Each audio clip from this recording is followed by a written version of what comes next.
Kick back at the castle, pole on tuck, if these odds want battle. They gon' eat shells, I'ma feed them ammo. Barrel got big knife, call it big Rambo. Pour another cup, baby, go ahead, smoke some weed. Hit that telegram, yeah, you know I got what you need. I love all my hoes, I ain't never met no team. We got Kwasi in the motherfucking building today. Woo woo. I'm still gonna do my woo woo. Yeah, straight out of Louisiana, right? No, I'm from North Carolina, but I've been in Texas since like '92. So I was going into 9th grade.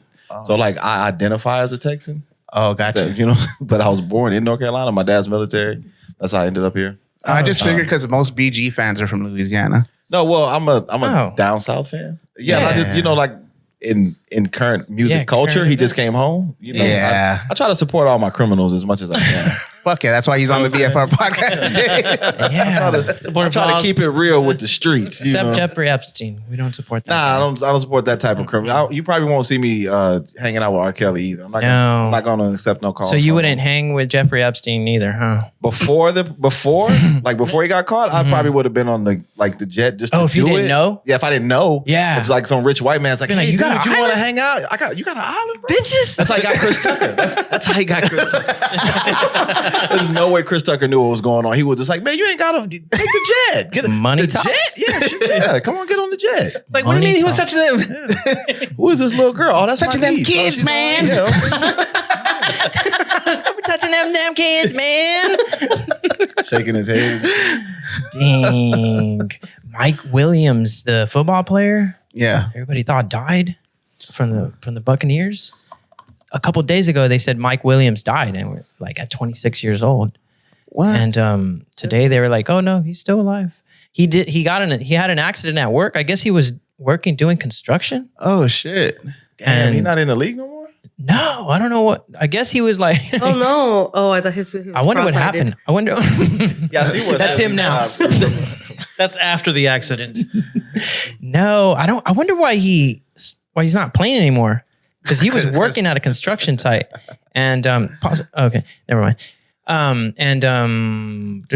Yeah, so they thought he died. He was on life support, and then now today they just pulled him off life support. That 36 dude, that's him and Bray Wyatt. 26. Oh man, I thought it said he was breathing on his own for a minute. Yeah, he is. Yeah. Okay. Yeah. Oh, okay. I see. It says he was pronounced dead on Tuesday as an accident. Yeah. Okay. That's good, man. Anybody with my same last name, I feel like we related. So I root for him. Might be. Mm-hmm. Oh shit. Or there's a deep-rooted family tree there. Right? It's definitely rooted. Yeah. Deep at that. Yeah, I feel like if you're a Williams, I'm rooting for you. You're a comedian in San Antonio, and you just referenced Roots. There's some stupid fucking controversy going on right now. This crazy white boy. That's wild. Look, I didn't want to be Hollywood, but I was going to give y'all a disclaimer. We only doing like 2 questions on that. Just because, man, I don't want to give. We're gonna get it out I don't of the want way. to give them too much attention. I agree. This person, but I will address it because I'm a part of the scene. Yeah. I wasn't there, so Right. I can't speak to everything. Right. Mhm. I do know that people use racism. Well, let me say it like this: people use comedy as a guise for racism sometimes. From what I've seen, like people will get on stage and they're not from that culture. Like y'all are clearly not white. Yeah. But we have to mark that. That's what's fucked up. When you're in these settings and you're on stage, you're telling all these like stereotypical white jokes. Right. Where do you draw the line and say this is comedy or this is racist? Like me doing a show in Southtown and it's nothing but Mexican people, Hispanic people. Right. And here I am with all these beaner jokes and wetback jokes and all these jokes. And some people are laughing, but some people are like, hey. You know what I'm saying? Like it's borderline offensive. And that if that's all you're doing, like if that's your whole bit, right? Where's the comedy? Gotcha. Where's the real comedy, the well-written, well-crafted jokes that everyone can appreciate, that doesn't make anyone feel offended? That's what comedy is supposed to be. Certain people feel like being edgy is comedy. It's not. Certain people feel like fucking comedy is therapy. It's fucking not. It's not. I don't want to hear you. I don't want to hear your fucking problems if they're not funny. Right. It's also cheap. You know what I mean? It's yes, a quick low-hanging way, fruit, man. You Like, know, you and know. it's well, I go for the low hanging fruit every single podcast, right? Because the easy thing to joke about him, right, is his hair. No, No. no. I thought you would have said the beard. You know what I'm saying? The beard. That beard. What's going on? Died. It died? Yeah. Is it plugged in? It's plugged in and there's the green light is on. Wow. All right, we're gonna hold it. The man, homie, bro. Yeah. Oh God. He's I on was that like, one? yeah, he just did it probably like it's on. You can watch it now. I think he just did it probably like a couple weeks ago. And I seen Patrick. And Patrick was like, yo, did you see the episode? And I was like, not yet. He was like, Oh no. just looking at me like, I was like, damn. Like, He went was off? like, I said, what did he say? That's like, what did he say? He said, oh, he talked good about you. I was like, okay, that's good. Not He was anybody like, else. He was like, man, it was funny because he said, I'm not going to mention names. Then he said names. Like two seconds Yeah. later, I was like, all right. I watched it. I was like cracking up because I was like, man, you got to be you. And like some of that shit is like, you know, good for the content. Right. You know, because it's truthful. Yeah. You know, but I'm just mindful of people will use that shit to catapult themselves. Yes. Like people are like, okay, if we on here talking about shit and we tossing names, Right. then here comes this other person on the podcast. So did you hear what they said on the BFR podcast? And yeah, it'll be good for your podcast, but they also Right. trying to spin your shit too. They're trying to spin Yeah. their shit off of what your content is. Yeah, Like, and you then gotta get your own shit, man. You know what I'm saying? Like, I I'm a feel firm you. believer in getting your own way. Yeah, that's where the question was going, was more the reaction Yeah. to this, more than, you know, than who it was and what he said. We understand what was said. We understand who it was and what Yeah, happened then there. I was like, man, I But- don't want to go too in depth in it because Yeah. I wasn't there. And Yeah, I don't yeah. want to speak on some shit No. that I wasn't, Right. mix on. Yeah, my But thing I is, know Luke. You know, Oh, like, yeah? yeah, I know him personally. Like, man, I've been doing comedy like this is like my 5th year. So I know Luke because the grind. You know what I mean? Like Yeah. if you constantly going to open mic and you constantly going to shows, you're gonna know people. You're gonna run into them. So Yeah. I already know. Like when the word started circulating, I already knew what it was. Yeah. I just want to know what happened. right. You know, just for specifics, but I Yeah. already know. Well, already know I who mean, we something dealing like with. that's going to get quick attention. It's going to spread like wildfire. And not only the person who said it, but the people who want to virtue signal or even just straight up And then, shit like, where talk. it's at too. Yeah. You know, like where it happened at Elbow Room Yeah. on a Tuesday is a big mic. Yeah. You know, like a lot of people go there, young comics. Sometimes if you in town and you want to go hit a mic, if you can't get on the LOL, you're gonna go to Elbow Room. Right. You know, so because Berto always showed love. Yeah. Are we back on? Yeah, we're good. Yeah, we're good. That's We're on. recording? Yeah. Okay. How long have you been in comedy here? 5 years. 5 years? Mhm. Damn, what got you into it? I was let me figure out how to give this answer legally. I was doing something different. My mind's telling me no, but these jokes be telling me yes. Like I was doing something different, and Gotcha. I was like I was in a place where I wanted to make a transition. Mhm. I was trying to figure out what to do, Mhm. and I was like late 30s. Mm. So I felt like, man, I could go to school, but that's Yeah. like 3-4 years. Mhm.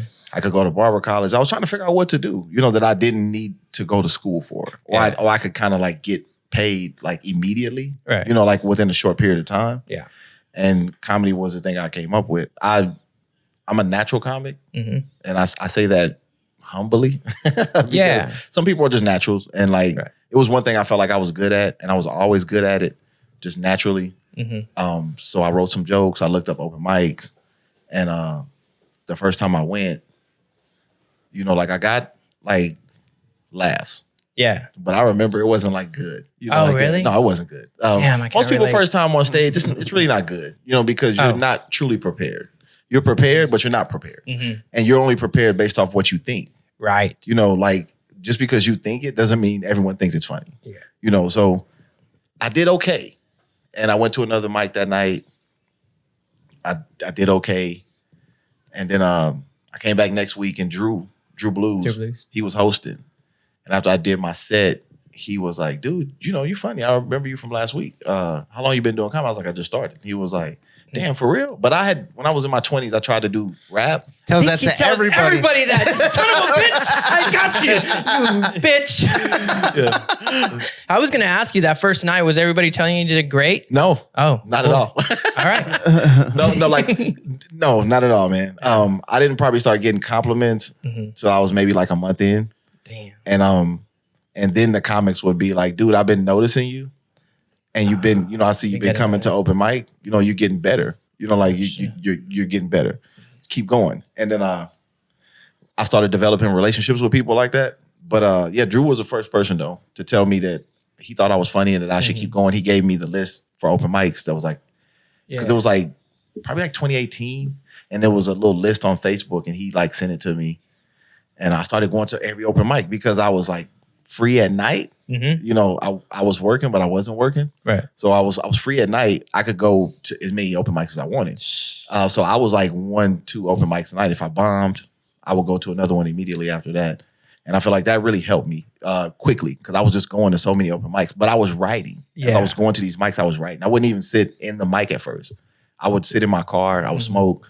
I would go over my notes. I would write. And then I would go in probably like 2 comics before it was time for me to go up. So then I could kind of like get a feel for the room. But a comic put me on to game and was like, man, it's always good to watch the show. You know, because you can kind of like see what's being said and you can get a feel for the crowd. But I didn't want what was being said to saturate into me. Yeah. Like when I was trying to rap, I would go to the studio. I would never listen to rap. I would listen to R&B on my way to the studio. I didn't want none of that saturating into my style or whatever I was going to say. Yeah. So I was doing the same shit with comedy. Then when I started sitting in there, that helped me too because then I was able to kind of play off shit that I was already said. And my crowd work. Because I wasn't good at crowd work at first. Yeah, or even callbacks to previous shit. Yeah, well, you know, the callbacks are kind of like, you should have those prepared. Yeah. But you can bring up other people's shit. Right. You know, like just kind of like hit quick. Yeah. Like if they hit somebody in the crowd and you want to call back to it because you're like, but you got to be mindful of it because it'll play out fast. Like when that Alabama shit happened. Yeah. You know, of course, everybody was talking about it. You know, like, well, you know, they were talking about steel chairs. And so like you're at an open mic and you're 5 comics in and every comic is like, did you hear about what happened in Alabama? Where the chairs? You know what I'm saying? So now you 7 comics in and you sitting in the crowd like, God, like how many of y'all gonna fucking like y'all gonna talk about this all night? You know, like sometimes you gotta be able to gauge the crowd. And if you're not in the room, right? Because you're sitting in your car prepping, here you come, like you're comic 15. You haven't heard any shit that's been said. So you come in on stage as comic 15. So y'all got steel chairs? And they're like, oh my God. You know what I'm saying? Like I've seen it, man. I've seen it. Like even with the Alabama shit recently, like I'm at open mic, I'm watching it. Every fucking comic is mentioning it. And like, oh my God, like I could just see the room like deflating as they was like, the people was like, okay, we get it. Yeah. You know what I'm saying? Like the first couple times it was funny, like not all night though. So you gotta be mindful of that. Damn, that would suck, dude. Unless it's a banger. Yeah. You're like, oh, I'm going to whoop anybody who made a joke about it. Well, Omar came out dressed like one of them. He threw the hat. Yeah. But I seen another comedian do that too, you know. But like, man, at some point it's not original, right? Like I did open mic Tuesday after it happened. I did upstage Wednesday, right? Yeah. Same shit, right? Everybody was addressing it. Yeah. So I was like, I'm not going to talk about it. I was doing some crowd work and it was 2 people sitting together. And I was like, are y'all a couple? And they was like, no, we're cousins. And I was like, oh, damn, okay. I said, well, I guess y'all could be a couple if you was from Alabama. And, you know, and then like the room busted out laughing. I said, see, I brought up Alabama without bringing up Alabama. But then I moved on. You know, like, but that was just kind of like in the moment because I didn't want to address it at all. You know, like, man, I don't want to ride this shit because I could just see people going, you know, like as soon as you bring it up, you got to be mindful of shit like that, man. Because it ruins people's experience. Yeah. You know, when you're in the show and everybody's talking about the same shit. Especially an open mic experience because it's free, but it's also a showcase. Yeah. Are you writing jokes on a daily basis? Like every fucking time? Every day. Yeah. You're supposed to. But how do you write? Do you physically write them or you put them on your phone? I physically write them and then I take, like I'll take like the page. I won't take it out the book. Sometimes I'll have the book in my car. Sometimes I won't. I'll physically write the joke because I'll write it out how I want to say it. As far as how I want to go over it, whatever the tags I feel are, you know, if I got a call back in there, you know, however I want, I'll write it out. And then I'll make notes in the phone.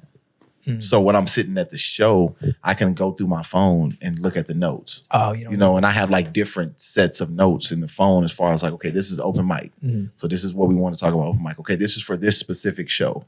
And so I'm writing for this show. And then this is for this and this is for this. And I have it like categorized. So I'll know, okay, I'm doing open mic. Let me go to my open mic thread and let me go to my new material thread, jokes I'm actually working on, premises, shit like that. Okay, I'm looking at the crowd like, you know what? I'm gonna just go, into this. Instead, I got it all in the phone, but I got it written down too. 'Cause that's something I got from my dad. Use notes on your on the phone, or what do you use? Nah, I use Is there an app to organize everything? Nah. No? It's like ghetto. It's basically like just drafts of text. Just a notepad? Oh, really? Yeah. And I just put different numbers in there that make me like remember. Like I might put like 210, then like my birthday. Shit. You know what I'm saying? Or I might put like 210 and then like the date of the comedy show. You know what I'm saying? And I just save it as a draft. You ever accidentally send one? No.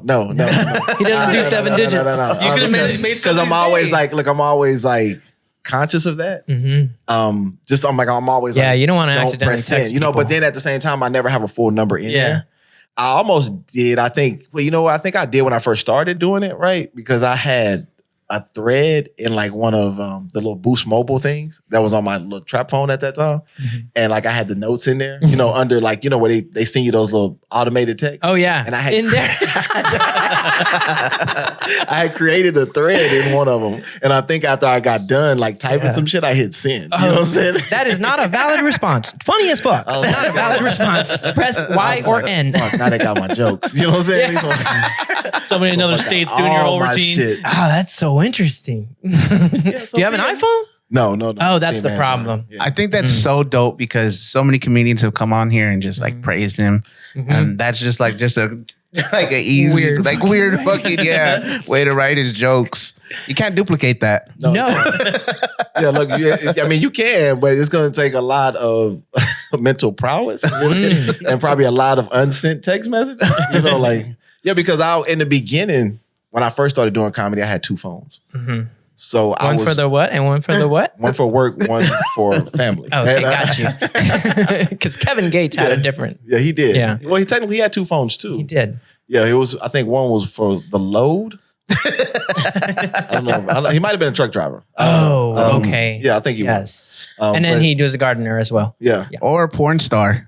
No, the load. He wears a lot of hats. I mean, the man can start a car by himself. You know what I'm saying? Bro, I love that shit, bro. Yeah, it's wild. Look, I was helping my son with his. I got my oldest is 28, and I was helping him with his battery, and I was like, we should just really call Kevin Gates. You know what I'm saying? Why? Play it because he can just touch it. Really? What the fuck? Like you never seen that? No. And I told her, listen, Oh, we need to switch the audio. start your battery for you. She said, we need jumper cables. I said, no, you don't. I put my hands on the battery. I got this little thing that I do. I told her, give me the keys. I jumped in there and cranked the car. She said, you my angel. I said, speak nothing of this. What? Oh, there's a better one, dude. I think What's crazy about that is that one with Act. Well, What? With he said, academics. speak nothing of this, and then he told the story. He told- You know what I'm saying? Yeah, click on that. The one with academics. oh wait, hold on one second. Yeah, go to sound. Yeah, there you go. And then scroll down. Down here. Yeah. There's no option for it. What the fuck? That one. Yeah. Which one? I'm gonna be honest. Which one? Me and my homies, like, I think this was even trending on I TikTok. can't wait. Yo, he said, I don't know if you ever watched the interview with it. He said he started a car battery with his hands. I said, if I seen her eyes light up, I'm like, Jesus Christ, he could do no wrong. Hey, she believes everything. Listen, You did not please start no don't- car battery please with your don't bare believe me. hands. If I didn't, may God murder my children. I don't even. I hate that I even spoke about that. If I didn't, may God murder my children. No, don't say that. Please kill them today. Right now, today. Kevin. And to be honest with you, I just put my hands over the battery and prayed, Lord, please let this woman battery start. On a physics level, that's impossible. On a physics level, human beings emit electricity. Our bodies are electric. Not enough to start. You ever touch somebody and shock them? Yes, I've gotten static so shock. what you was doing? You was emitting Yes. electricity. But listen, I took chemistry. That is so minuscule compared to what you need to start a car. Okay. This happened. Okay, it didn't happen then. I was lying. I just felt like I'm gonna make up this gonna make all the women give me the pussy if I say I started a car battle. I'd have been shot in my face, head, all that shit, all of the gangster shit. I could tell somebody, I could tell somebody that shit that would wow them and amaze them, but nah, I started a car. Let me think of what I could say today. I started a car battery. I was writing down the things. I'm like, yo, this is why Kevin gets all the chicks. Big brother. It's the car story and the feather. That's what it is. Big It's the brother. feather. Oh my God. That feather fly. Nah, the feather's fire. Like I was about to check to say the feather was real. It's just synthetic. real. Synthetic, right? These are illegal to have. These are federally protected birds. One of them Ain't is no bird got no goddamn like pattern like that. What bird is that? which one? Like Oh, that's an these eagle? They ain't no eagle. No, these feathers you never saw these before, because they come from a nighthawk. A nighthawk. These hawks, it's a hawk, but it come out at nighttime. And I was blessed to be able to be gifted with these. And my eagle feather, where you at? Come on, my mom. My eagle feather right here, this come from a golden eagle. I was gifted this by a chief. Look at Axe face. Is that like some Native American stuff? Yes, sir. Put me on game. It sounded like, boy, what the fuck are you talking about? He's like, put me on game.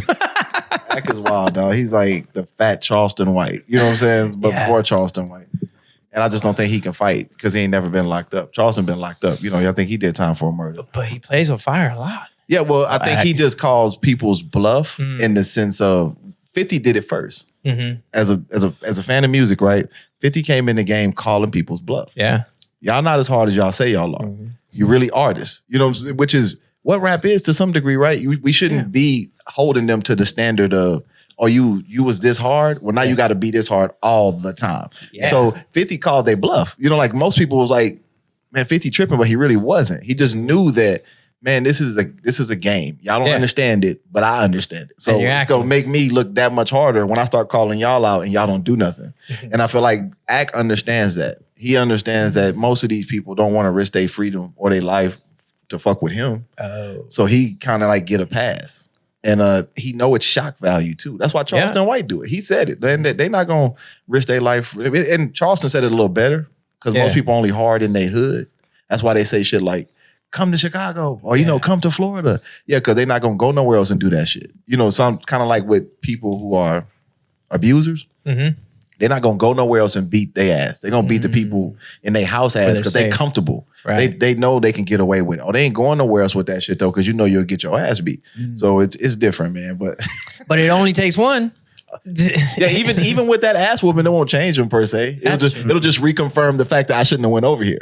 Right. And confirm you could take an ass whooping. And get more notoriety, right? Because they're going to click on some shit where Ack got, or that. That's some wild shit Kevin gets with that battery. I don't know how true it is, but it's real. Like I have a tech. I used to be a computer tech, right? And every time I would go to a customer, they're like, the shit starts working when you're here. And I'm like, I don't know. It just fucking, that's what happens. Was you listening to Kevin Gates at that time? No, I might have been. Well, look, the funny thing about it is, man, I listen to people, right? So when you listen to the initial interview, he was like, I did this thing that I do. Okay, cool. But when he's talking to Ack, he's like, all I did was pray. Oh. You know what I'm saying? Like, so is that the thing you do? You know what I'm saying? Like, is that the thing you do? I need Kevin Gates to go start my car right now. I need him to be with me at all times. You know what I'm saying? My phone about to die. Kevin, hold this in your hand. So, yeah, I mean, it could be true, right? You know, because some things happen like that are like, quote unquote, unexplainable. But it could also be that it just wasn't starting at the time. And then when they tried it again, it started. Yeah, it's happened to me. You know, he moved the cables and it knocked off some. Right? The law of averages. Law of averages. Yeah. Man, it wasn't like he was trying to get the pussy at that time. I don't think. Did he say she was old and ugly? He didn't say. He didn't specify. I wonder if he fucked her. Well, he did say, speak nothing of this. He did. So he might have fucked. My thing is when he said, like, may God strike down my children right now. No, that's a lot. Kill him. He doubled down on it. He said it right again. Now. Please, you know what I'm saying? right now. Right now. Take them down. Like, are his children still alive? Has anybody checked They're on alive. them? They're good? Yeah, Okay. they're Wow. safe. So he was right. He did it. Damn. Interesting. Or he's ducking child support. And that was really just a fucking wish he was making. Oh. Damn. You ever saved anybody's life?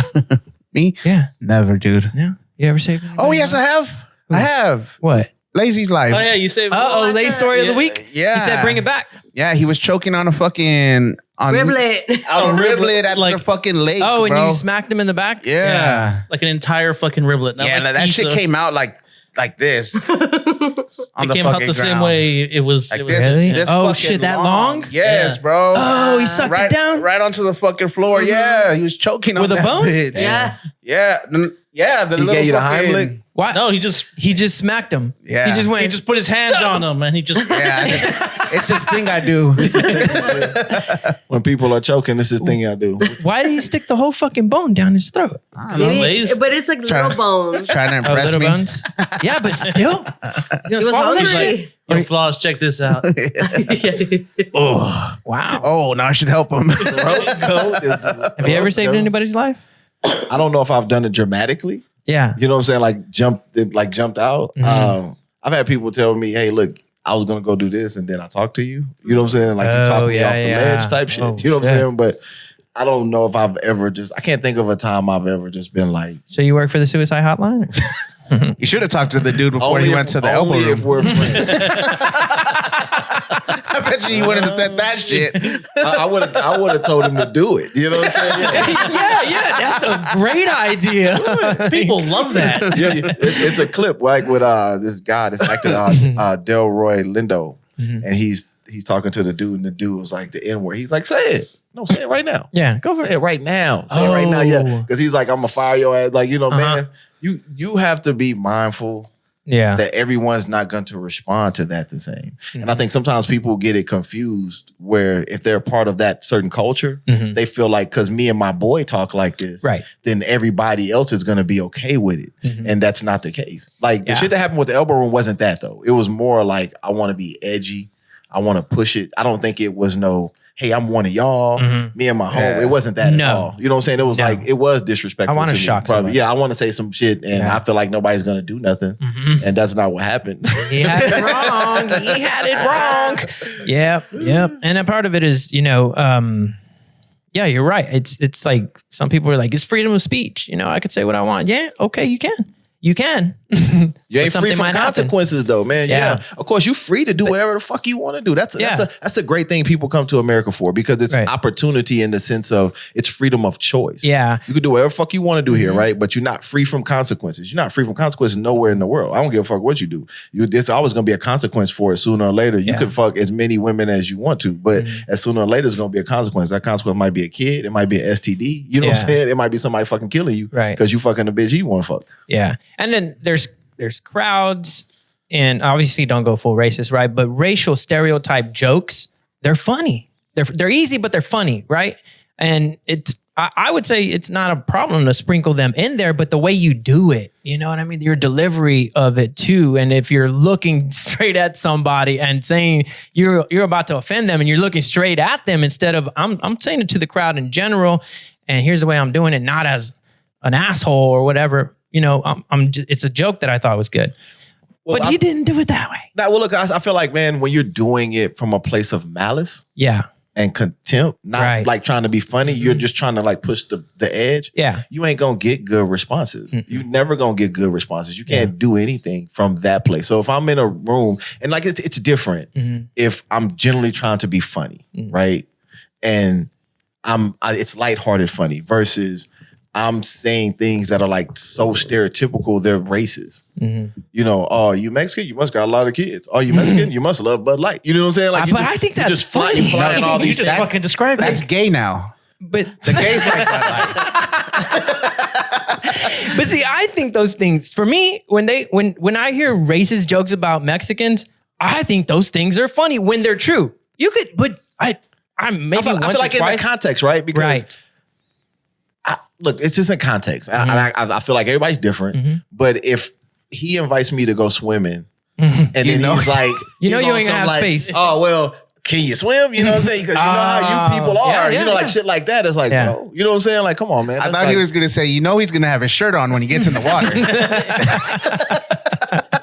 There you You go. gotta leave your shirt on when you come swimming with me. That's different. Like that's not like racially motivated. You know what I'm saying? But now on that same page, right? If I invite this man to go swimming Right. and say, you gonna leave your shirt on? You know what I'm saying? Like that's Or, I a mean, little floating. dig within itself, right? You know what I'm saying? Because it's like, okay, I know you big, bro, but I ain't gotta constantly make it a point to try to fuck with you. I do. behind it. You know? I just want to state, for the record, I would leave my shirt on. Me too, bro. You know what I'm saying? Me too. I leave my shirt on too. Yeah, I feel like if you're not built like Vin Diesel, Yeah. like, Fast and Furious Vin Right. Diesel, not like recent Vin Diesel. No, you know I haven't who's seen recent Vin Diesel Voss is uncomfortably like comfortable without a shirt on. without a shirt on. Yeah. That's like my favorite type of rapper though. Like fat rappers who take their shirt off. I love it. You know what I'm saying? Like, cause it gives me confidence to say, hey, look, if they can take their shirt off in this video and they look like that, you know what I'm saying? I should be able to be as confident as them. Yeah. Well, what about Bert Kreischer? Dude, Fat I comedian. love Bert Kreischer. I Bert do too. Kreischer. It's funny. when I got in my car before it See, didn't look, start today. not the Vin Diesel to the left on the boat. That's a dad bod Bro. right there. I mean, but That's Vin Diesel? see, that's I'm That's talking Tokyo about. Drift Vin Diesel. Look at him right here. That's Vin Diesel coming With to a his fucking Disney face movie full of right food. there, bro. The middle. He's gonna be on the next Minions. Bro, Vin I'm talking Diesel. about Vin Diesel down there in the white shorts. Like that's what you should be. Oh, yeah. Anything else other than that, you could leave Right. it off. Leave Or the put a shirt on. tank top on. You know what I'm saying? Like show Yeah. your arms off. Yeah. I always tell people though, if I get some more like tattoos, Mm-hmm. I'm never putting my shirt on. I feel like that's what fat people do. They get tattoos, so they're more confident when they take their shirt off because it's like, hey, you're looking at my fat, but you're also looking at the tattoos. You know what I'm saying? So it's kind of like That's true. distracting you from the fat. This guy. Yeah. That's why I get naked when I come on the pod now. Oh. No, you didn't. You buttoned up. Waist down. You did fake tattoos. Fake tattoo Vin Diesel. Don't take pictures like that though. Why not? With the towel. Oh yeah, with the hand on the hip. Because in the world we live in now, one of these days, that picture is you're he- gonna be standing next to a little boy. No. What is he doing? That's how they did Birdman. When Really? remember they photoshopped Birdman in that picture with that dude, and so they had Vaseline in his hand, everything. Really? Oh, I thought you meant no, I thought the Wayne. yeah, where he was kissing Wayne. No, that's No, a that real was picture. real. That was a real picture. It was a picture with Birdman. I think he was in like a towel, and then they photoshopped this kid in the picture with him, and like Birdman was holding Vaseline. It was wild, Damn. and a lot of people And thought it was real. real? Yeah, they thought it was real. It's gonna get worse with AI. That shit. Oh yeah, dude. Damn, they scrubbed that shit from the internet. They said nope. Bro, Birdman got enough money to scrub Look, there's not anything. even no That's crazy. sir. Go Look, to DuckDuckGo. I bet you'll find it. But you know. Rick Ross. Look at this guy. That's not Rick Ross. Why is that guy's thumbnail? That's hilarious. That's wild. I bet you he paid for that. That's fucking crazy. Have you ever said anything controversial that people came at you sideways for? Like, hey, whoa. No, because I'm a man. I'm in my 40s, right? Yeah. 46. I come from a place of at least how I came up. You know, my influences. Yeah. Just because you got an opinion, Right. don't mean you right. And just because you got an opinion, don't mean you should fucking voice it. Right. You know, like sometimes opinions get you killed. You know what I'm saying? Especially like maybe now because people are, you know, have more access to guns. You know, like, but even back in my day, sometimes opinions would get you fucked up. You know, so just because I think some shit, I don't always say it. Okay. So it doesn't mean I don't probably think certain things or I have my own take on shit. But right, I try to be mindful of shit because, and then I come from gang culture too, man. And sometimes saying certain shit just like off the cuff and like flying out, you know, speaking on shit that don't concern you, you know, speaking on other people's business. I'm mindful of all that, you know, because like in certain cultures, you can't say that shit without reprimands. You know, Yeah, so- like calling somebody a bitch. You know, when we were kids back in the days, oh, shut up, bitch. And we would have the OGs be like, hey, you don't call him a bitch. And like, what? He's a bitch. Like, Yeah, man. Look, But but you know that word? that is like I'm like the OGs. It's like, hey, don't say Yeah. that because that's how they was like, man. Look, you don't talk to a man like that. Yeah. Because if you do, then you inviting that man. You know what I'm saying? You being disrespectful. And if that man do something to you behind that, because I remember you couldn't call a man a bitch and like he not want to fight you. You know, Yeah. like now. It's like that's how you disrespect somebody, but Yeah. now that's how people talk. Yeah. Oh man, this bitch ass nigga over here. Yeah. Oh man, this pussy over here. Like they talk to each other like that. They so cool with the disrespect. Yeah, bro. No, you know, like so. I try to be conscious of all that shit, man. You know, because I know how far I'm willing to take something. I Yeah. did have I've had an incident. You know, like where me and someone got into it in the sense of we was at the comedy club and, you know, we exchanged words, but it wasn't about nothing that was said on stage. It was Oh. about some shit like how we talking now. They was on a podcast talking shit. And when they mentioned me, they called me a bitch. Oh. You know, like, yeah. They Jeez. called me a That's bitch, fucked called me up. all out my name and shit. Yeah, man. You On know, a like, podcast. well, they was live. They was live. Let me take that back. Oh, Let me okay. not give them too much credit. Yeah. They wasn't on a podcast. They was live on Facebook. Oh, okay. I got a call from one of my partners that do comedy. He died too. Rest in peace, Big Clay. Yeah, Clay called me and was like, hey, yo, this dude is on live, but he talking shit about you. He talking shit about this person. He just going ham, right? All right, cool. I tap into the live because we was Facebook friends at that time.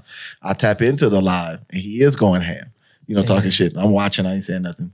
When he sees me in the live, like he sees me in the live, he started like, he got a little different. Like, oh, I see you in here, you know what I'm saying? And you better not try to, don't try to get your homeboys after this. Like, bro, I ain't go get no homeboys. Wow. I'm a motherfucker that might show up to where you live by myself. You know what I'm saying? Mm-hmm. Type shit. So I don't need no help in that regard. So yeah, like I'm not saying shit. I'm not saying nothing in there. Like he's like, oh, you can get in the live if you want. I'm just sitting there letting you talk because I'm like everything you saying. When I run into you, I'm gonna hold you accountable. We're gonna talk about it. Yeah. So when I ran into him, I was really trying to be cool. I was really trying to be cool, and I wasn't gonna say nothing. And then when he walked out, we was on a patio at LOL, and he walked out. And when he walked out, he said some slick shit. He said some shit like, what the fuck did he say? He said, what's up, my haters? Like, because how he was able to like see, it was like me and a couple other people, he was able to see us. And he to the group. Yeah, he said that, bitch, you know what I'm saying? Like, and I just like, man, like I was drinking some water. I had a cup of like water and there was ice in it. Yeah. And we started like exchanging words. And I was like charged up, man. I really wanted to like put my hands on him. But I was like, if I do that, I might lose whatever traction I have in the comedy club because they're gonna be like, yeah, he funny, but he be fighting up here. Like, man, I didn't want that. So I took the ice out and I started throwing it at him. And they cool down. My brother was there, my younger brother, but he's bigger than me. But my younger brother was there, and he was, like I had to like hold him back because he was like, as we and him exchanging words, my younger brother came, like was walking up because he was coming. It was a show. Yeah. And you were on the show? No, I wasn't on the show. The guy who was throwing the show. It was like a local show. Shout out to my boy Zach Dixon. It was Zach's little like showcase, and I was going up there to watch the show. The dude happened to be doing time on the show, and so I didn't know he was gonna be there. But it was one of those moments, man. Like I said, you gotta watch what you say on that internet because somebody might catch you and hold you accountable. So yeah, my brother took the cup. He was like, "Nah, you got to do it like Major League." And he just started like Satchel paging him. You know what I'm saying? Like winding up. You know what I'm saying? Oh no! So we just like sitting there pegging him. You know what I'm saying? Like hitting him with the ice and. The fucked up thing about it was, at least for me as a man, he was just like crouching. He was just taking it? Yeah, he was just taking it. Wow. And that was a game changer for me too, because I was like, I don't like, man, if I fight somebody, I want you to want to fight me. Right. Because if you don't want to fight me, I'm gonna feel like a bully. Like if you like, just crouching and like, come on, man, you doing all that shit. Now I feel like a bully. All right. Now I can say whatever I want to say about Kwasi and I just act like a little bitch and he won't fight me. The first time, Kwasi can't swim. Kwasi can't swim. The first time, once I figure it out, you know what I'm saying? Oh, shit. It ain't even gonna premeditated. It ain't gonna be no words the second time. hey, why you doing this? Hey, I don't want it. You said. Yeah, I lost a lot of respect for him in that moment, whatever little respect I did have. Yeah. Because it's like, you talked all this shit. Right. But like now, in my presence, you letting me disrespect you on this level. Because if it had been the other way around, oh man, we would have tore that shit up. You know what I'm saying? Like whatever consequence would have came from, I just would have had to accept it. But I wouldn't let no man disrespect me like that. I wouldn't. I mean, even a woman, probably to some degree, like I don't know if I would fight her, but I definitely wouldn't allow it. Shit, you need to fight her. I try to practice what I preach. And I also feel like as men, we got to have more self-control than women sometimes because they're more emotional than we are. I agree. And we got to have more self-control. Now, it's not always easy. Yeah. And women have to be conscious of this too. You can't put men in places to where they're going to react physically and expect them not to react physically. Yeah. Disrespecting him, calling him out his name, putting your hands on him. Like, and you see women do it like they all up here with it, and the dude is just kind of like taking it. Don't He's trying to me. You a pussy and you a bitch. And they doing all this shit. You know what I'm saying? And then like the minute the dude hit her, she's like, oh my God, I can't believe you did that. What the fuck you mean? Like you did everything to entice this man to hit you. Yeah. So sometimes everybody have a role, but one thing I ain't gonna take. I ain't gonna take no disrespect on no level. Like I'm just not gonna do it. Right. And like that. After that, that was probably like my one moment. I had a moment with another comic way in the beginning. Like I was hosting at downtown at Jokesters. Rest in peace to Jokesters because they closed. Damn, they're gone? Yeah, they're gone. They've been gone for like about 2 years. Oh fuck. Yeah. Damn. Maybe if you had gone more, they would have closed. I went like twice. I liked it. That wasn't enough, bro. You know what I'm saying? No, I know. That wasn't be a enough. regular. Too far. I mean, if you did go twice, you Should have spent at least like $1,000. No. See, that's why. It still would have closed down. It's your fault, bro. After 2020. Wow. What do you think about the so like mainstream comics, right? There's not a lot of street dudes when it comes to like mainstream. Like now we're seeing Cam Patterson. He kind of has that I want to say ghetto-ness, but the street aspect. Yeah, he's from the hood. And how do you feel about that not being represented as much? Like, do you think it's because street dudes are liabilities, or because they're just not funny? No, street dudes are funny, dog. But look, man, let me. I feel like it's a couple layers to it, right? Yeah. Sometimes comedy is food. Everybody have a different preference, and some people want to hear jokes. Some people want to hear you talk shit. Some people don't want vulgarity. Some people do. Some comics that are hood dudes, they border the line. And man, shout out to my boy Devo, because he kind of like put me in this perspective. Like, some comics are comics, some are entertainers, and they're not telling jokes, right? They're on stage entertaining. It's the antics. They're doing things that are funny. Yeah. You know, that's a great word, antics. You know what I'm saying? Like, what they're doing is funny, but they're not necessarily telling jokes, right? Yeah, they're using themselves as a prop. Basically, you know, so like, I think that's a part of it. Sometimes hood dudes don't have material. They try to talk about maybe general things or maybe things that they feel like everybody can relate to. Yeah. But be mindful, we live in America and a lot of us go through the same shit. So at what point do we talk about getting your ass whooped as a kid? Right? Well, at what point do we talk, like, everybody's talking about sometimes the same shit. So if you're in that place of like talking about hood shit, then it's gonna play out to some degree, right? But even if it doesn't, is it relatable to every audience that you go to? Yeah. You know what I mean? Like, yeah, your people, right? You know, the hood people that maybe you're catering to. Right. But if I'm booking you for a show in Nebraska, because I've seen you do these numbers, and I'm like, I want you to come to Nebraska. Right. Who's going to be at this show? They don't see not that. The hood. You know what I'm saying? Because it's probably not too many hoods in Nebraska.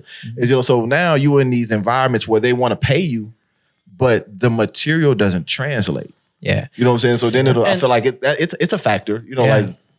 And you also think like it's also part of the culture, because like you look at the hood culture and you don't see comedy, you see rap, you see certain like mobster, gangster movies, whatever it is. So you think the other part of it is they're not joining up on the comedy side because it's just not there. They don't see it as an avenue. Friday. It you is. see the movie Friday, I feel like it is funny. Right. And I'm gonna give you a great example. Well, I feel like it's a great example. Music videos. Yeah. It's normally like some comedic part in the video. Yeah. You know what I'm saying? Like, especially like, if you're talking like early 2000s, 90s, hip hop, rap, whatever, even on hard songs, they always maybe had like a little cut, you know what I'm saying, or whatever, a little funny scene. I just think in like hood culture sometimes, certain things we don't put value on that we should. And sometimes we like people that's funny, but they're not respected. Like, man, I used to do a joke about it in the sense of, as a comic, if I make you laugh, that's not gonna make you want to fuck me. But as a musical artist, if you come on stage and do your thing, they'll want to give you some pussy after that. You know what I'm saying? So it's like, I still might have to pay $40. It's a difference. It's a difference. You know what I'm saying? But like, get a discount. They don't, you know, like, because it's like, yeah, we like funny, but we don't always respect it. Yeah. You know, so sometimes that craft, look, honestly, with me, I chose as a young person, I should have been doing comedy. I realize that now is that I'm in it and doing it. But as a young person coming from the street life, like being engrossed in that, I wanted to do something I felt like was respected. Which was rap. And I felt like I could be a rapper. I'm gonna be hard. I'm gonna be respected. I'm gonna represent. You know, like when I looked at comedy, I love comedy. Like, man, when I didn't have cable, when I first moved out, I had like 2 fucking comedy DVDs that I would put on. I had Martin, You So Crazy. Ooh. And I had fucking Austin Powers, bro. So it was like, if you know, when I had chicks over, it was like, you want to laugh? Okay, which one you want to watch? You know what I'm saying? So like, know your that audience. was my shit. You know what I'm saying? Like the Anchorman, you know, certain movies that were funny was like my go-to shit. So I've always been engrossed in comedy, but I felt like comics are not respected.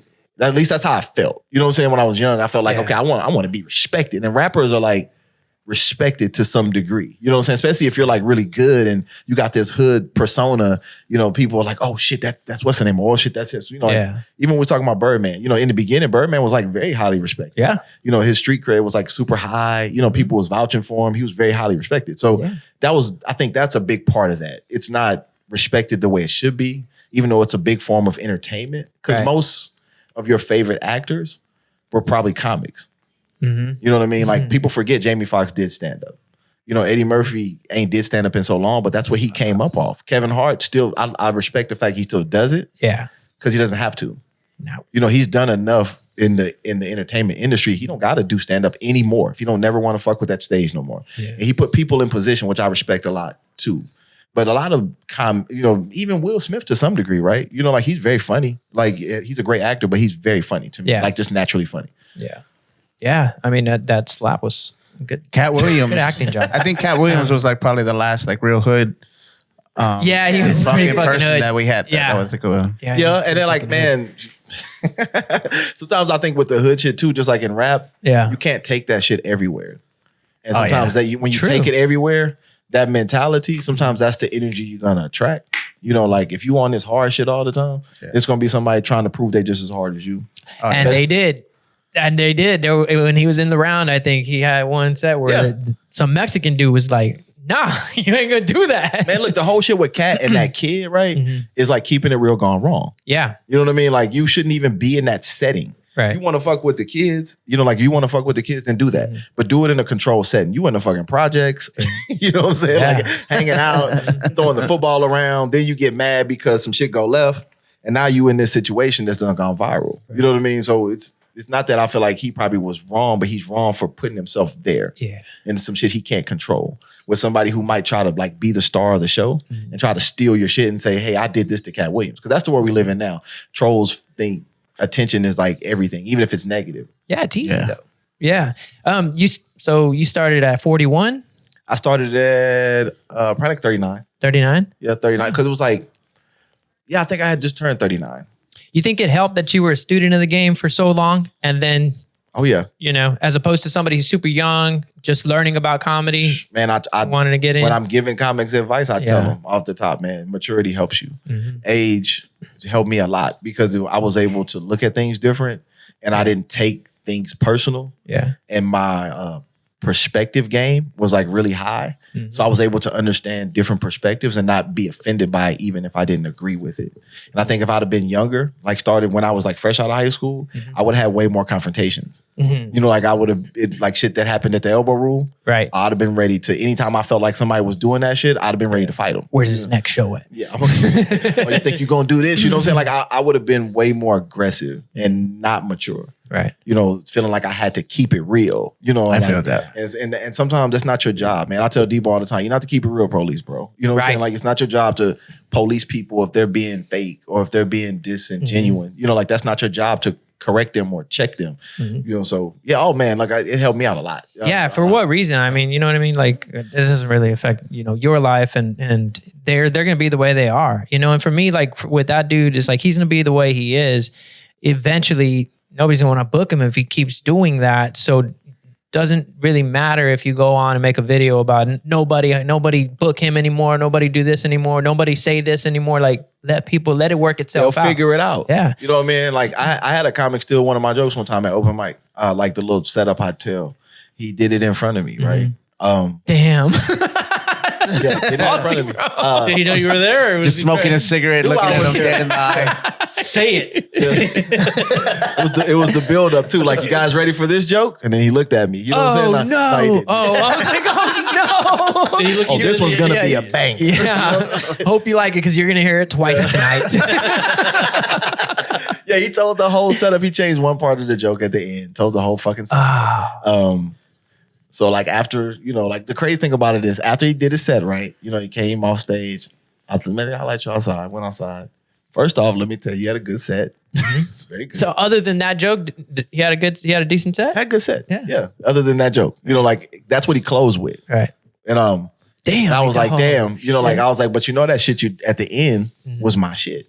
And he was like, nah, I've been having that.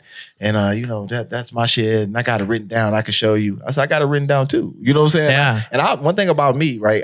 Now somebody texts you that shit. I put the date on them. Text message. I put the date at the Oh, top you of do? the You page. write the okay. Fuck yeah. You know what I'm saying? So I'll know. How long I've had this joke. When did I do it? I'll know. And I do it for that reason too. Yeah. But if you put it in the text too, you can see the date that you established that. Well, no, sometimes when you go like back and update it, the date's gonna change. Yeah, if it's not hitting Yeah. send. Really? Yeah, if I'm not hitting send, I'm just like changing the that's draft. It's gonna true. change. But like that's why I write it down. Just for certain purposes, right? So we going back and forth.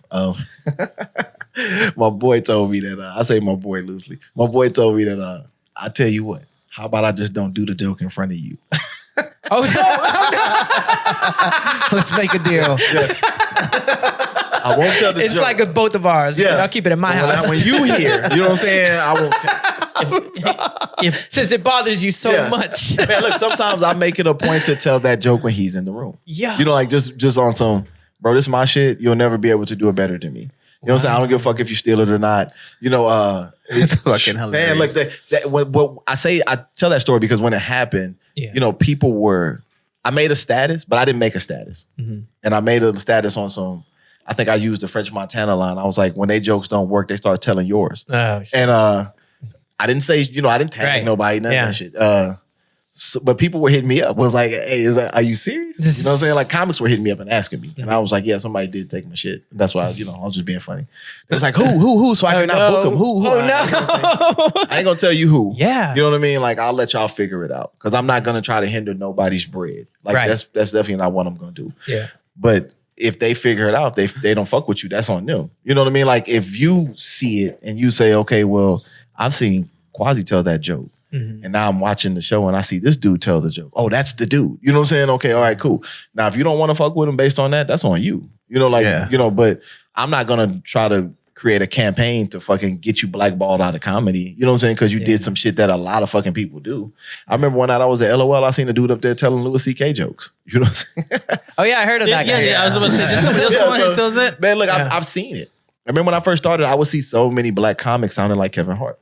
From the cadence to how, because they feel like that's what sells. That's why I feel like that's going to kind of like music. I feel like that's why drill music is so popular because it's about what's selling. When you go to musical history, whatever's popular sometimes it becomes the trend. Yeah, especially like in rap and when gangster music became popular, that's what people did. When like Ludacris and like Party Nelly music became popular, that's what people did. You know, like, but then people felt like, okay, I don't want to make that type of music. I want to make gangster shit because that's when I'm around. That's what I do. All right, cool. When it becomes popular, that's what people gonna do. So you got to understand that too. That's a little bit of the trend, but I don't ever want to be somewhere and people tell me I sound like someone else or they heard this joke from someone else. You know, so that's a big thing with me. I want to be respected for what I do because that's my rap mind. Like I never wanted a ghostwriter. I don't want to write with nobody because I want respect and, you know, for everything that I put together. Not like. Yeah, and your feeling of that's my work. You know, I put my work into it and then I worked it out on stage because I put the hard work into it. I created it. I chiseled it. You know what I'm saying? If you think this shit is a masterpiece, you know what I'm saying? Then so be it. But I chiseled this masterpiece. It took me time to put all this shit together. So what are your thoughts on those comedians who do have writers? Like they're not. I don't think there's nothing wrong with it. Because I think everything has a place. Yeah. And the same comedian I'm talking about with my joke, I don't think he's a great comic as much as I think he's a good entertainer. And I felt like if he had a ghostwriter and people working with him, he would be popping. Sounds like you're talking about me. I mean, that's why you leave in the group. You know what I'm saying? That's why you leave. They holding you back. Yeah, like I think sometimes some people are good. Some people are just good entertainers. They got good stage presence. They may not be funny, right? But if you give them the jokes, right? If you help them write the jokes, then it'll all correlate together. You know, some people are actually like really good writers, right? And they're not good performers. Yeah, but it's also a personal preference, right? Because I agree. Like I would want my words to be, my stories to be with the content that I'm telling, right? Not necessarily something that was put together in a room. But some people, that's what drives them. They're like, I like collaborating with people. I love that we came up with this as a team. This is me and my team. I'm going up, I'm saying it, but this is me and my team that wrote this, you know? Well, some people just want success. That's true too. And they're going to take it the quickest way. Yeah. You know what I mean? And if that's the quickest way for them to get it, they'll do it. But some people do like collaborating and they like to be a part of it. Man, I don't mind working with other people. Yeah. Like, and then I'm not above taking help. Like if you watch my shit and you're like, hey, look, I think this is a good tag for this joke you just told. If you do this, because that's how a lot of it happens. The at collaborations, Mike's. especially at Mike's. Yeah, you know, like you watching somebody tell a joke, and it's like, oh, man, I think this will be a good tag for you. Because I do that all the fucking time. If I see you have a good set, I'm gonna definitely tell you, bro, that you was funny. Right. But look, come here. Let me tell you something. All right, this joke you told right here. I think if you said this right here, I think it'll be a lot funnier. Now, whether you take it or not is up to you. You know what I mean? Like, and comics do, I feel like I'm not the only one. I feel like comics do that all the time. They're like, hey, look, I think this is a good tag right here. Or maybe if you said it this way instead of this way, it'll hit harder.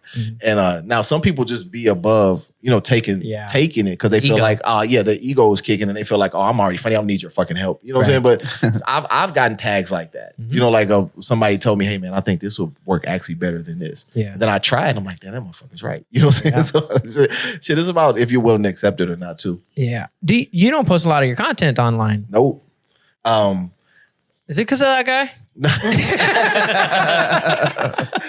I'm scared now. They kidnapping my baby. They kidnapping my baby. He likes every single time I post it. They kidnapping my babies. I got a comic. It's a comic that I really don't fuck with. That watch my stories like the first one to watch it all the time. Really? Because you can see the views. Yes. You know what I'm saying? Yeah. One of the first like 3 or 4 people to watch my shit all the fucking time. So yeah, it's adorable.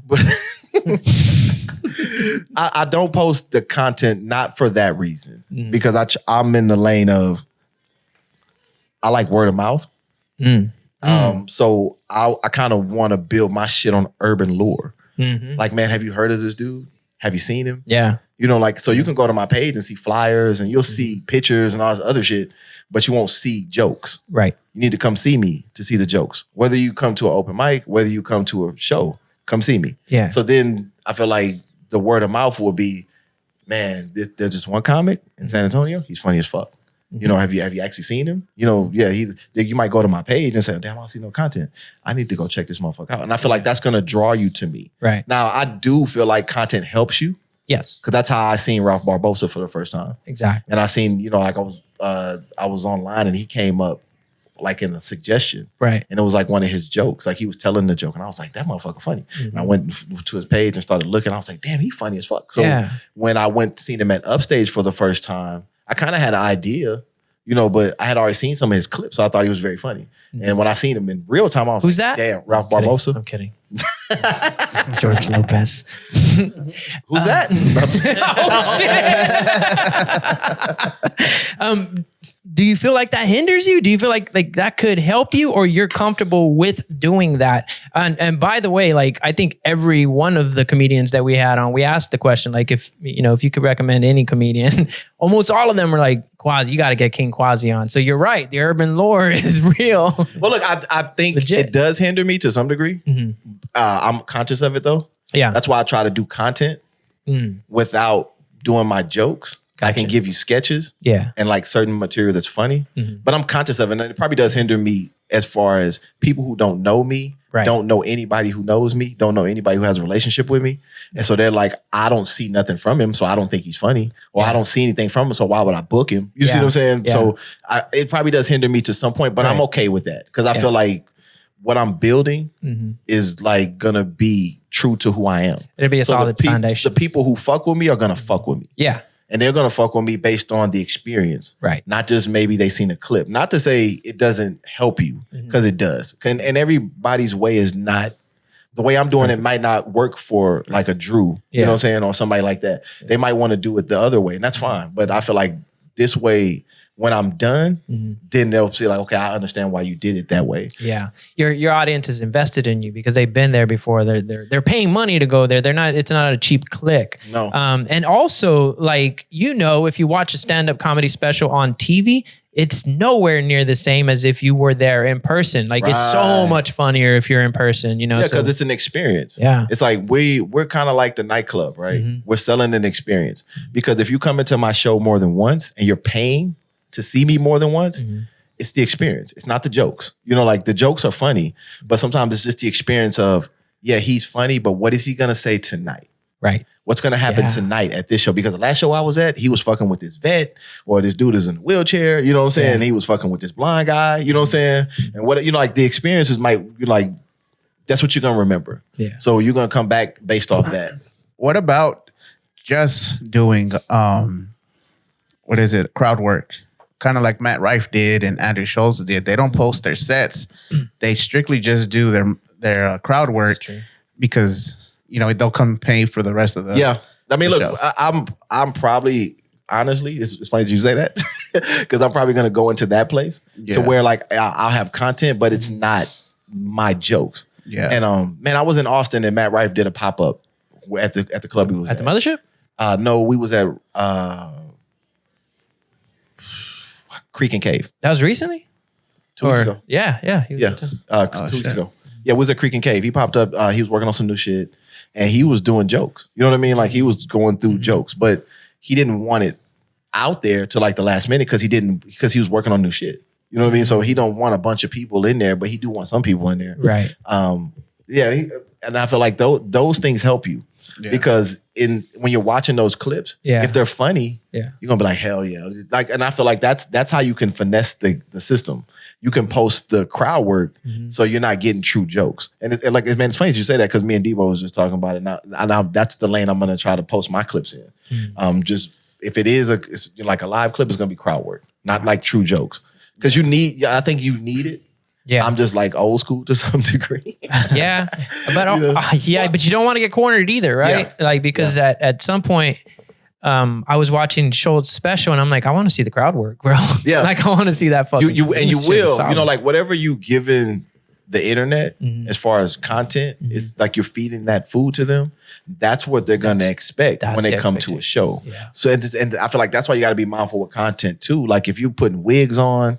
And you giving a bunch of different characters, right? Can you make that translate at the show? Because that's what they're coming to see without the wigs. And well, even with the wigs, like because Kerwin Claiborne is like that. Like he has a little alter ego he does with the wig and things like that. And I feel like when people come to the show, that's what they want to see. They want to see the shit they watch online. Not necessarily you telling jokes because they haven't seen that. Now, if that's all you're posting is jokes, that's fine. But then sometimes you can't tell those jokes. Yeah. Because I've already watched that joke, over and over and over. That's true. What do you do with, you're working on your shit, right? And so let's say you go to 4 mics a week. Are you doing those same things or you're alternating your jokes so that they don't, if somebody's following you, they're not seeing the same jokes every night? Well, it depends, right? Mm-hmm. As a comic, you got to read the room. True. You got to read the room. Yeah. And open mic is your gym.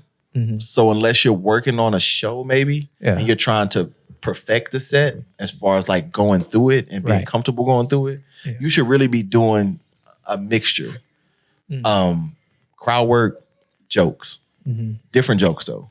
Unless you're working on some shit and you're trying to perfect that for the show and you just want to go through the reps of doing it and knowing like your cadence and this is where the laugh should hit and this is the punchline and like all that. Other than that, that's your gym, man. So you should be doing different shit. So for me, in the beginning, I was doing jokes mixed in with crowd work. And I feel like, for me, that gives people the best experience. Yeah. Because if I'm fucking with you and you're in the front row and we laughing, though, I'm not fucking with you to like embarrass you. I'm fucking with you, we laughing. You're laughing too, we laughing. And then I can transition that into a joke. It feels really organic. And you don't know that. Because 1 minute we were just talking about you and your wife and you being on date night. And here I go telling a joke about date night. But it don't sound like a joke because I was just talking to you about date night. They already told you about that. You know what I'm saying? Yeah, y'all on a date? How long you been married? Okay, cool. Yeah, man. Yeah, shit. Because marriage is like this. And then before you know it, I'm into the joke. And you've realized it, but you haven't realized it because you like paying attention to me now. Yeah. Because the crowd work hit really good. Right. And man, look, even with crowd work, sometimes you got to understand when to shut up. So the people can laugh, let them finish laughing, and then go so they can hear you. But as a new comic, sometimes you get so excited when your shit works. You go fast. You know what I'm saying? That. I had my first set a couple weeks ago, and the punchline, I'd said it mid fucking laughter. And I'm like, oh, dude. Yeah, because you're so excited that it's working. You know what I mean? Yeah. Like, and you're like, fuck yeah. Oh, y'all like that? Hell yeah. And you start going through it. And it was a part that we didn't think it was going to hit because we went over it here and we're like, cool. And then he hit the punchline. We're laughing. But that was I didn't think it was going to hit. I should have just let the fucking joke stop there. Like, all right, that's my time. I'm done. You know what I'm saying? Yeah, man, sometimes that's good. You know what I'm saying? Because you always want to end on a high note. But one thing I learned in the beginning is spacing and pacing. Like spacing out what you're going to say. Right. So you're kind of like taking your time with it. Yeah. But like, pacing yourself so you're not rushing through the set. Because if you're having a good set and you're getting those laughs and it's actually working better than what you thought, you might get the light. And you're like, damn, it's been 5 minutes already? Or it's been 10 minutes already? And you're not where you thought you was going to be. Yep. But that's fine. You know what I mean? That just means that shit, you did better than probably what you anticipated. Yeah. To a point where you didn't get all the way through the set because you might have did some crowd work that worked really well. Right. And then you got into this joke and that worked really well. And when you get applause breaks, laugh breaks, like that's when people are laughing so much. Like what we're talking about, talking is pointless because they can't hear you. You know, like they're laughing and you're still trying to tell the jokes. You know what I'm saying? So that's which is a great thing. Like, you know, applause breaks is some dope shit because that means people are laughing so hard, you have to shut up and let them get their laughs off. So that's dope. But you have to be able to read that. And new comics, sometimes you just don't have the experience to know it. And then if you're a new comic too, man, like if you're not around comics, that's hard too because you're not getting comedic game. You're just kind of like in the water trying to figure it out. And you don't have people telling you shit. I was blessed to host a lot there. Damn. So because I hosted a lot there, I got to meet a lot of different comics and they would tell me shit, you know, and I would listen, you know, they would always give me game. Yeah, man, you knew? You've been doing it how long? Oh man, dude, you funny. You know, but you don't do this, or you don't do this. And I would watch them and how they did their shit and how they took their time through the set. Working a weekend with a person will teach you a lot too. Because you're gonna watch them do that same set over and over. Or, you know, sometimes they'll throw some other shit in there, but you watching like, damn, okay, he telling the same joke. And it's working. So I don't need to new material like every fucking time I do a show. Sometimes you think you do and you don't. You know, like you need a set. Some shit that you know works. Right. That's proven. And then as you have that set, you're gonna build around that. You know what I'm saying? But you have your fallback. This is gonna work. You got material that you know works. Right. You know, for sure. And even if it doesn't work, it's not gonna work. It's not gonna fail that bad. You know what I mean? Yeah. Because you still have that natural humor about you. So your delivery's still gonna be, they're gonna expect you to be funny. So they're gonna kind of chuckle at it still. Have you ever been involved in a roast? Yes. And so not for me, but yeah, you've roasted somebody. Fred McGill, Big Mac. Fred? Yeah. Really? I always fuck his last name. I'm sorry, Fred. He likes to fuck with people, right? Yeah. Okay, cool. How do you do that without? Because you're very mindful of respect, you know, and not being disrespectful to people. How do you roast somebody with maintaining that level of respect? I try to keep it respectful. Like jokes I would make. What jokes I would make about you to your face. Right. You know what I mean? Like I don't, you know, some people will be disrespectful with the jokes. And then it depends on what you tell me. If it's your roast and you're like, hey, nothing's off limits. Go hard. Bro. Go as hard as you fucking want. I don't fucking care. Just make it funny. Right. Then that's different. Oh, but cool. if you're like, hey, bro, you know, go hard, but don't talk about my mom because my mom just passed. You know what I'm saying? Or don't talk about this, you know, like, all right, cool. You know what I'm saying? Yeah. So then I'm going to be mindful of whatever boundaries you set. Even if you don't set boundaries, I'm going to set some. You know what I'm saying? So like when I did Fred shit, I really tried to keep it low hanging fruit as far as his size. I did a couple of shits about that. And then I did shit based off what people had told me. You know, I asked his friends certain shit about him. And I tried to do jokes based off of that. You know, that was like personal, but not like too dark. Like they're just like digging at you. You know what I'm saying? Yeah. Yeah. So somebody told me you got rejected in the 8th grade. Well, guess who's here? You feel like that now, you know, like I try not to go too far because I'm always conscious of Your doctor gave me your cholesterol numbers. Jesus Christ. my new lottery numbers for the week. So yeah, man, I think you got to be a certain place to do roast. So, and with the people that you're roasting with, you have to be at a certain level with them. Was there like a talk before the roast, like with everybody that's part of it? Okay, this is no. Nah. Well, at least with Fred, right? You know, like it wasn't like that. He picked the people he wanted to roast him. Yeah. There were people that was all close with him. Yeah. You know, so I felt like he didn't feel like there was going to be anything going like above and beyond, and he was just like, "Hey, y'all, do y'all thing." You know, so because he's been a part of a few roasts too. Man, I think the first time I met him. Shout out to Tram Trin. She was doing a roast at Jokesters in the beginning days. She's like not retired, but she's like married and has a family. Shout out to AJ too, because he's a comic. AJ Garces. They have a whole comic baby. Oh shit, really? Baby's probably like super funny, man. Oh my God. That baby's probably like half of the daycare. Like Tram was doing this roast thing and she was bringing in other comics and she had Fred on it. And he was like super fucking funny. You know, on the roast. He didn't win. So he wasn't that funny. But so it was a roast battle? Yeah, it was like a roast battle. But he was funny. And so we connected from there. Because man, like I go to a lot of shows. I watch a lot of comedy. I try to always be, you know, like it's rare you see me at the club or anything like that. You'll probably run into me at Walmart. before you run into me. And shout out to Chona E. She ran into me at HEB on Monday.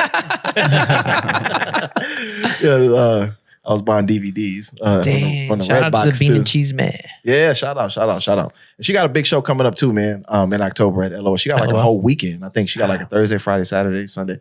So that shit's gonna be crazy. But yeah, you're gonna run into me there before you run into me like at a nightclub. But you'll probably run into me at the comedy club, right? Just off the rip. You know what I mean? Like you might be going to see Irma or Drew or Chona, and I'm like in the back in the cut just watching. You know, because there's always something to be learned. In those moments. And then sometimes you never know too, man. Like being supportive will get you opportunities too. That is true. You know what I'm saying? Just like being supportive, truly being supportive. Yeah. I mean, I think that's what happened here, right? We've had tons of not tons, but about 10, 15 comedians. And well, literally tons. We had Michelle Cantu on and Patrick, Christopher. That's a lot. They're about to roast me, so fuck them. There you go. Yeah, you got a birthday roast or something like that coming up on Friday. Yeah, that's why I'm getting some game requests. Yeah.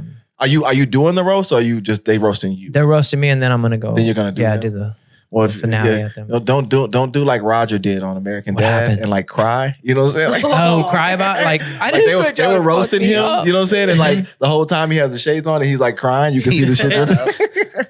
I might do it on purpose and get like somebody with a camera and just zoom in and dude. Every time I write a joke about you, I just feel bad. Really? Yeah. I don't. Why do you feel bad? My goal is to make him cry. It's not gonna happen. I kind of love like, there it is right there. To the Smith family roast of Roger Smith. Now, mind you, he asked for this. Oh, he did? I didn't ask. He was like, I want a roast for my birthday. Roger like Comedy is Central. truly one of the most That's like interesting me. people I know. Yeah. He's also a pathetic drug addict. Now, I'm going to read a list of different drugs. And Roger, if you hear one you're not on right now, raise your hand. Cocaine, heroin, ecstasy, crack, OxyContin, meth, steroids, cooked down Afrin, Euphoria, the fake drug from 90210. Okay, next I'd like to introduce a woman who is in a rare group for Roger. One who hasn't penetrated him with a strap-on. Let's hear it for Francine Smith. Thank you, Stan. Oh my God. Roger, you're the most disgusting, out-of-shape piece of shit I've ever met in my life. And I know Sammy Hagar. Yo. A few years ago, we thought it would be a good idea to get Roger a checking account to teach him responsibility. Here's what old Raj did. Here's check 001, the only check Roger ever wrote. Please note that in the date line, he's written today, 1783. It's made out for the amount of $72 million, and it's payable to drugs. And the memo line, it says, for drugs, yo. And it's signed, John Travolta.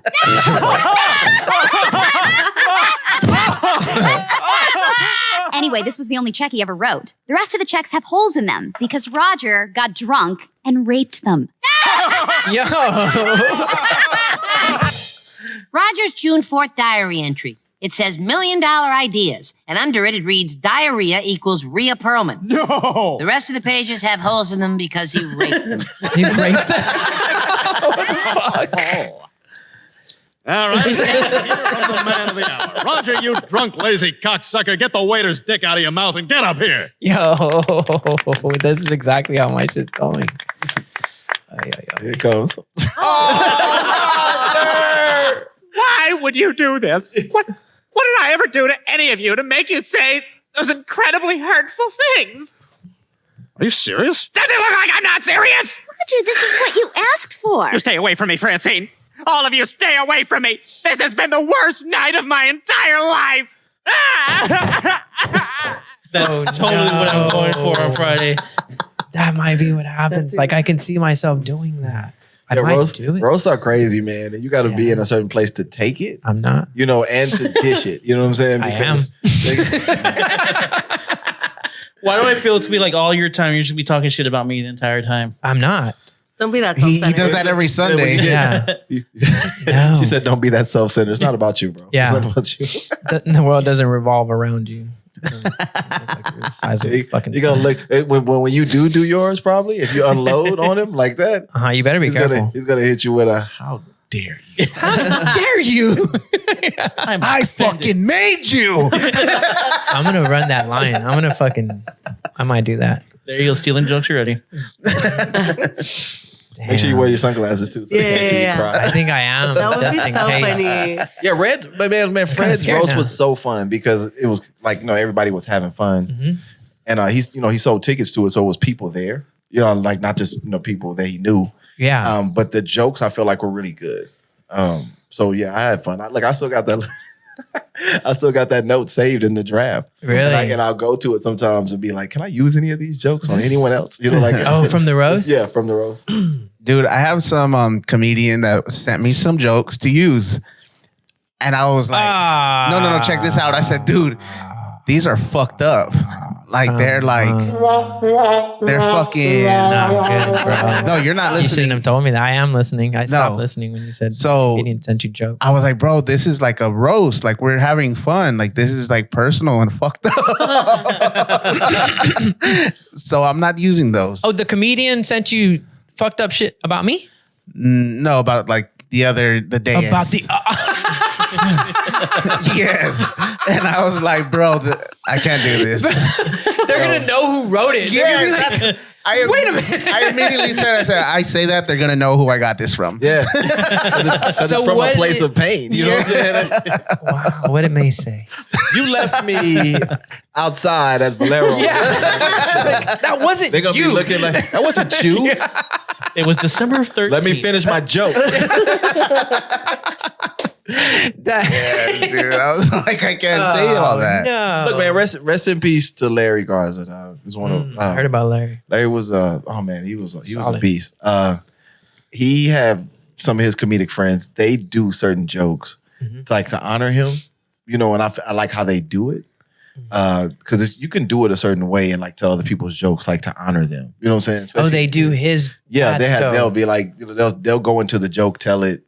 I wonder if he's pissed though. No, not at all. I feel like because the way they do it is like they'll tell the joke and then they'll say this is for my boy. Like after they tell the joke. Because I feel like if you do it beforehand, you take away from the punch. That's true. Yeah. Just like when you tell certain jokes about family tragedy, if you do it like on some so my dad just died, or my dog just got hit by a car, and like most people initial response is like awe. Yeah. And that's not what you want. Yeah. You know what I'm saying? Like you don't want the awe. So you got to be careful how you set it up. But how they do it is always funny to me. Like I don't think I've ever seen one of his people tell like their little joke. Yeah. It's not funny. They always have like a joke they tell, and then they're like, I got this from my boy. He's dead, so he doesn't care. You know what I'm saying? Yeah, that like what I mean. I did a joke that my dad had wrote. He put on a Facebook comment, and I said it right before the joke, and people laughed at it. I think they thought that I was joking about it because I was like, I'm gonna tell y'all a joke. My dad wrote it. And everybody starts cracking up, and I'm like, okay, like I guess they don't believe me, but well, sometimes the delivery is like the comedian curse because I say serious shit all the time and people laugh at me, and like sometimes I'm just being really serious, like I'm talking to you and I'm telling you shit, and you're just like laughing. I'm like, damn, that's crazy that I'm being serious and you laughing. But I get that all the time. You probably get that too, right? Yeah, all the time. And it also works because I could be really not liking somebody, and I'll just be telling them like, man, you're so fucking stupid, and I'm really telling my fucking heart. Yeah. And they just think I'm playing. I'm not. Yeah, like and they think you're joking because they feel like, oh, he's just jokes like that, but in your heart you're serious. Yeah, you know what I'm dead saying? ass. Like everything I just said, I meant it. You know, Yeah. like, Yeah. And then they whoop my ass at elbow room. look, man, that's gonna live in infamy on the San Antonio comedy scene. You know what's crazy is I was gonna go to Elbow Room that night. I was at Elbow Room. You were? I was and too. I was like, man, I'm gonna go because I had a show coming up, and I was like, man, I want to go do some crowd work. Yeah. Like anytime I go to Elbow Room, I do crowd work because I feel like bar spots are sometimes hard to do jokes in because people are not paying attention. So you could do a joke in Elbow Room and it not work, and then you could do that same joke at a comedy club and it'll work. Because the people are like sitting, paying attention to the joke versus in Elbow Room. Sometimes it is people there, like right in the front paying attention. Yeah. But sometimes you're fighting for their attention because they're in there drinking and shooting pool and like other shit. Now we're in football season. It's gonna be That's where you need to be an entertainer. Yeah, so you got to know when to flip that switch. Yeah. Because being an entertainer is cool. Like it's not a bad thing, right? But just it's not the same as being a comic in the sense of having material, right? Versus just maybe being naturally funny and being able to kind of turn it on and feel your way through through the room, but sometimes that shit not gonna work. Yeah, that's true because like Tony Hinchcliffe, if you watch him do a set, you would think he has like charisma. You would think he's all about the motions and shit. And he's just like, he's really with the pacing. And I mean, it's almost boring, but man, when he hits you with the fucking punchlines, you're like, Jesus fucking Christ. But he's just like chilling. He's just going through his set and just like. Oh, it's nothing like him on Kill Tony? So, and then he just likes going into his jokes and then he lets the laughter and he's just like, okay. All right. And then he goes into his shit and I'm like, dude, how can he, man. Sometimes it's about that delivery of how you doing it. And some comics, they have that, just like you said, that pace where it's like, I'm setting you up, but you kind of don't realize I'm setting you up. Yeah. I'm just kind of like taking my time. And they're like so nonchalant about it. Just like you said, sometimes they're standing like this, like, yeah, you know, they're telling the joke. And then they get to that part. And like when like it really hits, they're kind of looking at you like, Yep. Gotcha. I know. Yeah. So that's like the comedic genius. Yeah. You know, and I see that, but like for me, like I want to get to that point if I continue doing this shit, right? For me, I'm like, I work in a call center. I'm trying to fill that dead air. You know what I mean? Like even on the podcast, if there's dead air, I'm like nervous, like, oh shit, somebody better say something because it's getting boring. Yeah. You know? Well, look, I think one of the things I learned from the guy who he was like a manager at the LOL before they got bought out by the Improv. They were privately owned. The same people who owned the Improv downtown. And he told me, man, if you can't make strangers laugh, right, you can't do comedy because you got to be able to kind of like be in the moment and be able to fill out strangers. So in a call center, sometimes that's your opportunity. It's just you're doing clean comedy. Yeah. Because you can't be vulgar. You can't say, you have to be witty. Because you don't have a lot. Man, I've worked call centers. It's, you know, like you got to be a certain person to work there. Oh, yeah. And if you can't talk to people, it's not going to work right. But if you could talk to people in a call center, you definitely can do comedy. Oh, because you just have to be comfortable on stage. But in those moments, you gotta, you know, like sometimes you have to use those moments to like guinea pig them with new material. Yeah, that's true. That's true. You have to, you know, like, and not like to a point where you don't want to get in trouble for or like lose your job behind that shit. You know, like, but that's the timing that you'll figure out. When should I throw something in there? When should I just like go with the flow? Right. Should I say this little off cuff remark? But you're doing clean comedy. Yeah, but nothing beats the stage and the mics. Like to figure out, you know, some shit there, you know, because that one time I was like, oh, okay, I get it now, like how it works. You know how you get you get certain data from being up there and doing it. You know, where I had my shit written out, and then at some point, just organically, it turned into something else, and I was like, oh, just the energy made me turn that into something else, and but like speaking about clean shit, you know, most of our shit is vulgar, you know, on our podcast, and most of the shit that I joke about and make people laugh about is just like, oh, he fucking said that. Like, what the fuck is his problem? But Michelle asked me to be on this Rome's Pizza gig, and she's like, but it's clean, and I'm like, oh fuck, I've never done comedy. How am I gonna do a clean set? You know, it's just about the perspective, man. Honestly, I think sometimes people put too much pressure on clean. But when you put it in a perspective, like I said, with a call center, right, or just like your job, like if you're a funny person at your job and you have an office job, you're doing clean comedy. Exactly. Now, if you work in a tire shop, you're probably not doing clean comedy. You know what I'm saying? Because you can be vulgar there, right? You're doing bean comedy. That was racist. But I'm gonna punch you. Oh, you're banned. You're banned. Sorry. I better not fucking see you on Tuesday, man. At least I can go on the BFI podcast. Fuck yeah. Yeah, like it's just perspective to me because I've done some clean shows recently, and I feel like it's helped me write. It does. You know, like I think if you take the pressure off being clean, and just, you know, write from a perspective of you don't have to use profanity. Yes. Like, you know, try to write from that perspective. And then maybe if you're telling stories. Yeah. Because every clean is different, right? Some clean is like clean, no profanity, no sexually overt jokes, none of that. Right. Sometimes it's just no profanity. Yeah. You can tell sexual jokes. They're still suggestive. Yeah, and you can maybe tell, you know, maybe a little drug joke, but it depends on how you put it in there. Yeah. You know, so you can be clean without being, like overly vulgar. Well, I said rape. Did you? Yeah, I said it. I was like, why did I just say rape? I said I was being mouth raped, and I was like, no, don't say that. But the rest of my set was pretty fucking clean, right? And that's where I said it does, right? Like if I've done comedy more than once, but I felt like, holy shit, I felt so much confidence that if I could do as good as I feel I did clean, right? Oh, I got this. I can do this shit. Dirty is going to be easier. Yeah, because dirty is like y'all are saying dirty too much, bro. Y'all are making me fucking hard. And shit. Another Louis C.K. You know what I'm saying? Rest in peace to Pee Wee Herman. I guess you just gonna go do your thing, right? That's where you should be jacking off, though. No.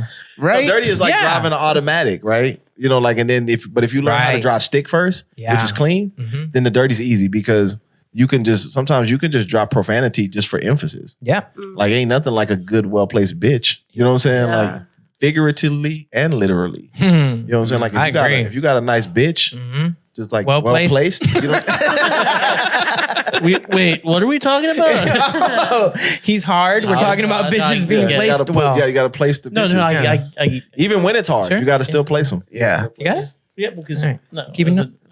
Jokes. Just stay away from the bitches. It's jokes. He has a hard time with them. Just bombed right now. Man. Yeah. I know. Only knows how to step on them. Won't be using that on Friday. Let's put an X by that one. We'll come back to that. I just want to let you know that our chef is on the way, by the way. He is? Yeah. Oh, fuck. So do you watch the pod? Do you know about us? No. Do you know about me and I my knew eating about disorder? like when he reached out. I think he was the one that reached out to me. Yeah. I went to like the page and I started looking at it and I was like, okay, well, this comic's been on. I know them, so that they're not like into like human trafficking. You know what I'm saying? Dude, one of our first guests, I think she was on the O channel. Yeah, she came out here, all the way the fuck out here from like Southtown, and she's hot. She was hot, and I'm like, by herself, she came out here. We only had 2 episodes. She was a little baddie. That's where I was at. Like when I was driving, like coming into the neighborhood, I was like, these motherfuckers could be like killing people. Get out. Like, and then I pulled up and I didn't see no cars in the driveway. I was like, oh, this is set up. Oh, yeah, I'm in the garage. Let me text right now, 9-1. I at the fireplace. All right, just in case I need this other one. Share the location and shit.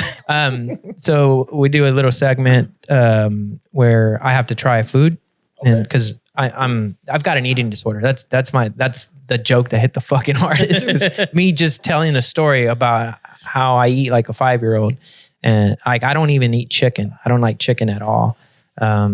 Nothing. I don't like shit, dude. I love pizza. And that's about it. Oh, and plain burgers. And plain burgers. And he eats like the Ninja Turtles. Like this meat and just bread? meat. I don't like salads. I don't like chicken. I like oranges and bananas, but no other fruits.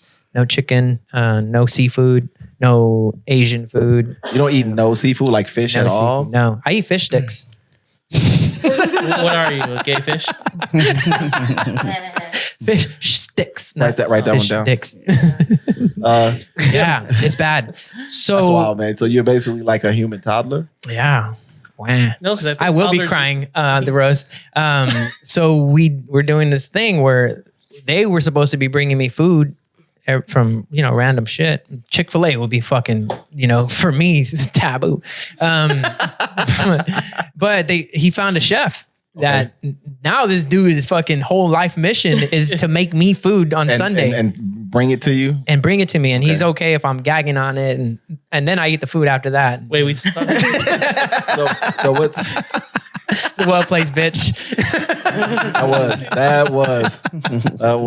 I like that. Yeah. I like where you put that bitch. Yeah. So he's here. He's on the way. Nah, he's on the way, dude. And so if you stick around for it, I'm gonna warn you because it gets pretty fucking boring when I sit there for 5 minutes not being able to put the food in my fucking mouth. Well, look, if I stick around for it, I'm probably gonna go into dad mode. What are you gonna do? So either I'm gonna coach you, okay, cool, or I'm gonna do like I can use that the airplane shit. No, and be like, come on, bitch.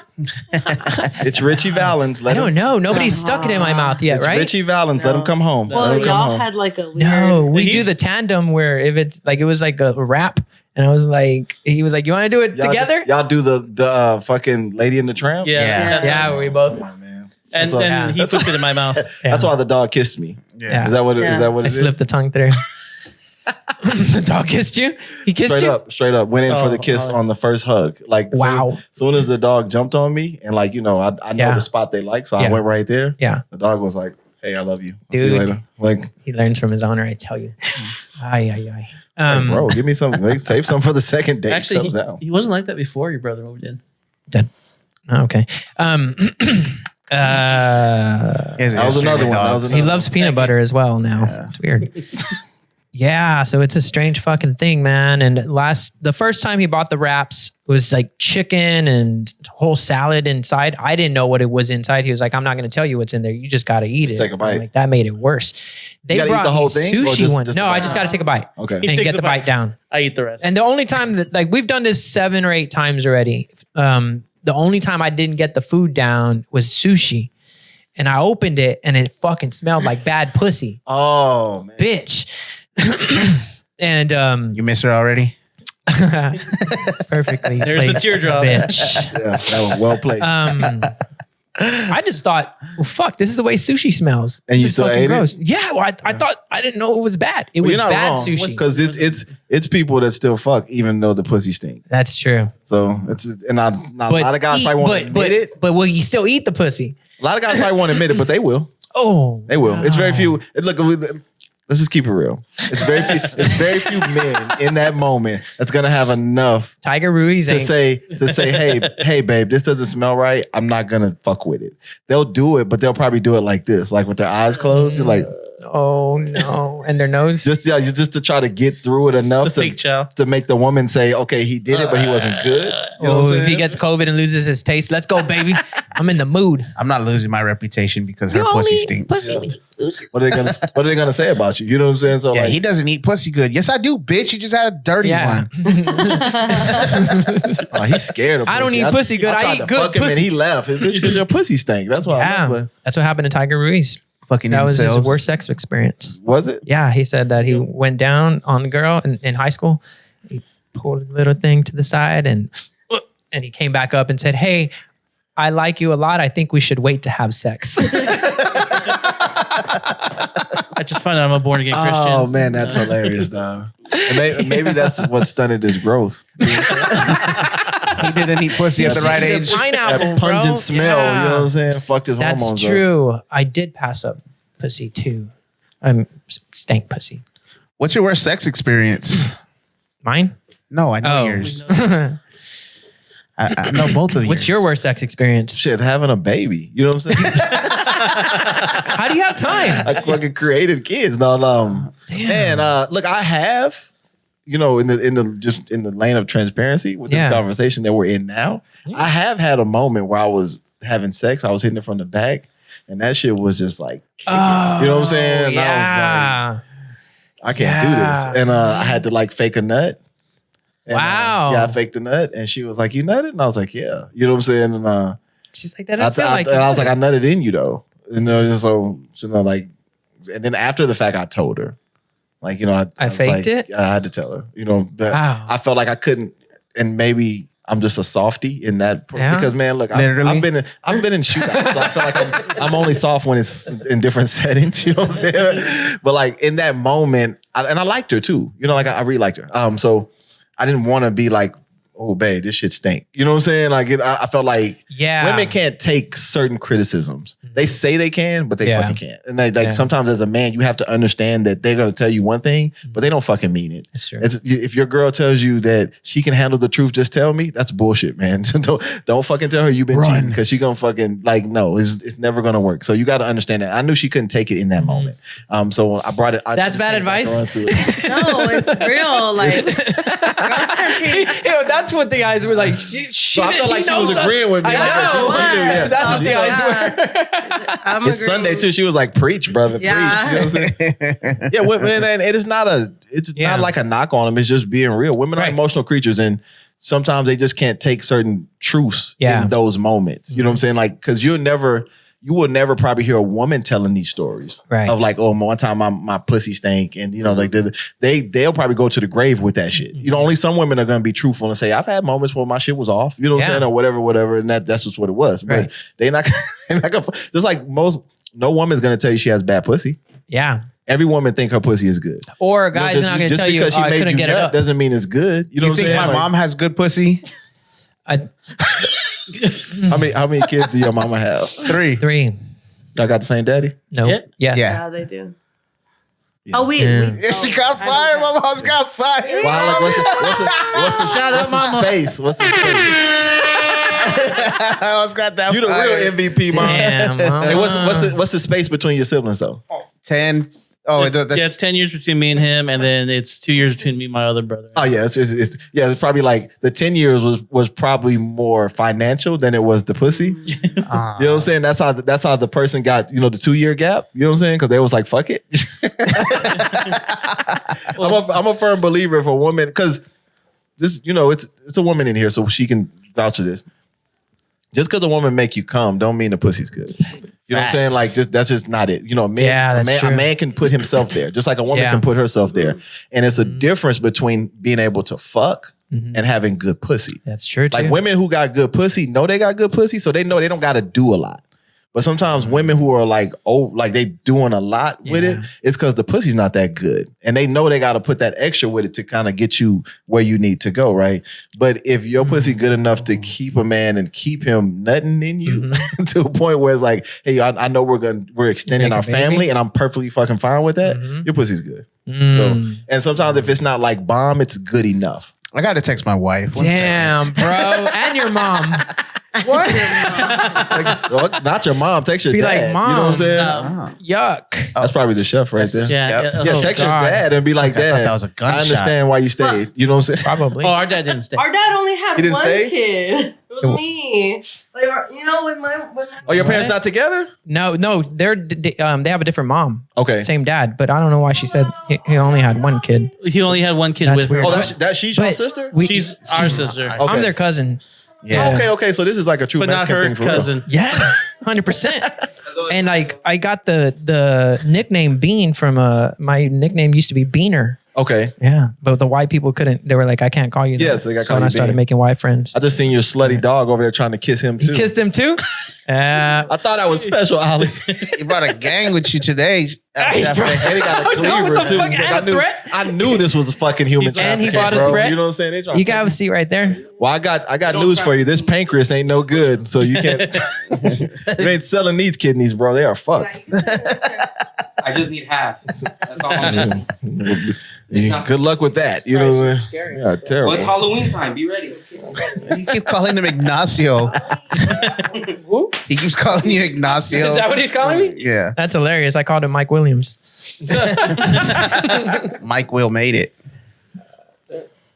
That used to be a hard talk. Like when that shit used to come on in front of a beat, you knew the beat was gonna be fire. You gonna serve me first? Will made it. Because All right. actually, I brought enough to where everyone can try today. Right Oh, on, man. shit. Oh, yeah. And I can see what it is? Yes, you're gonna see. What Oh, shit. Are you gonna open it up with I that? need the Lord of the Rings music. I'll tell you right please. now, I can already smell it. It smells delicious. So Smells pretty good. Today, last night I made homemade hamburger buns.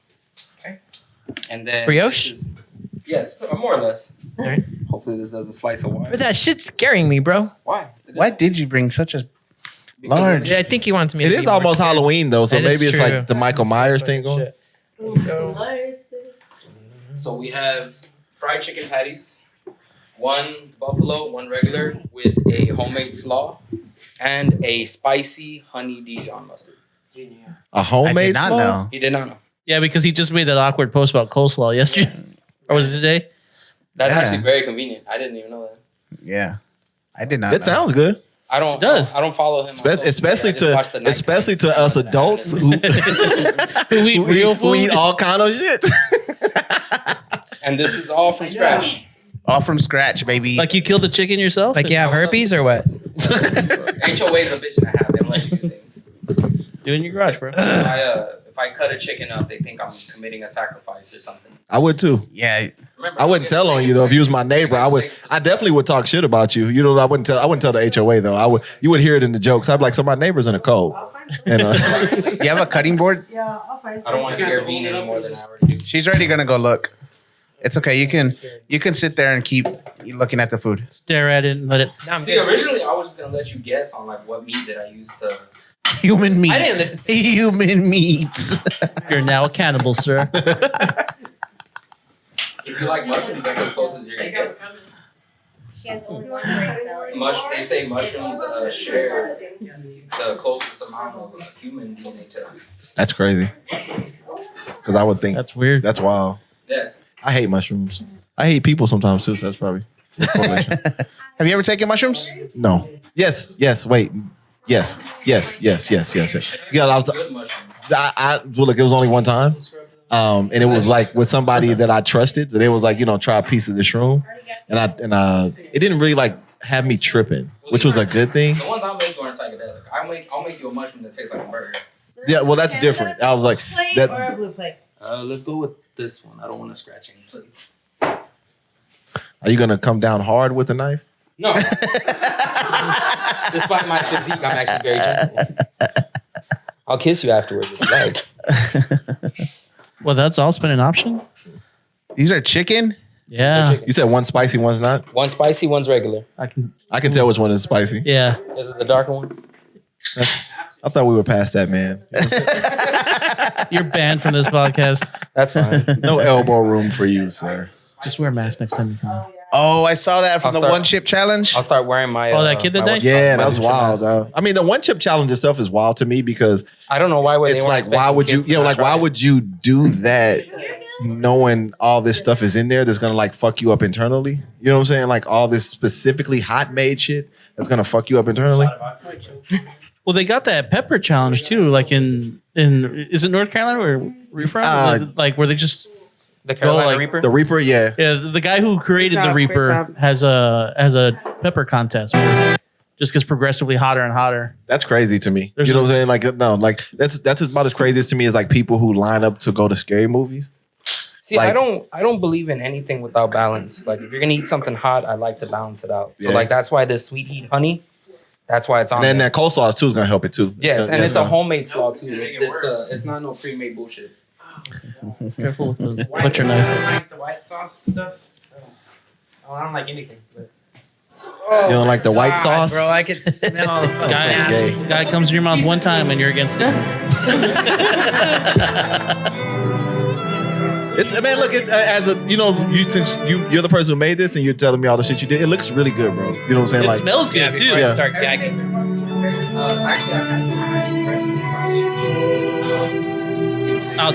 hold on, I can't hear you because we're in Baltimore.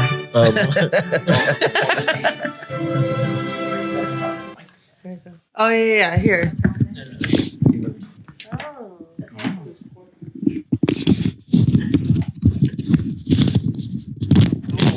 You're raped right now. Pull-out game is tight, boys. When you take the foreskin off ever so slightly. Write that down. You know what I'm saying? Write that down. Hey, copywriter, you better pay me. Dude, you're so nervous. Give me a couple. I know. See, now, so here's the thing though, Bean. I'm like not even looking at it, bro. What's worse, being able to see it or not?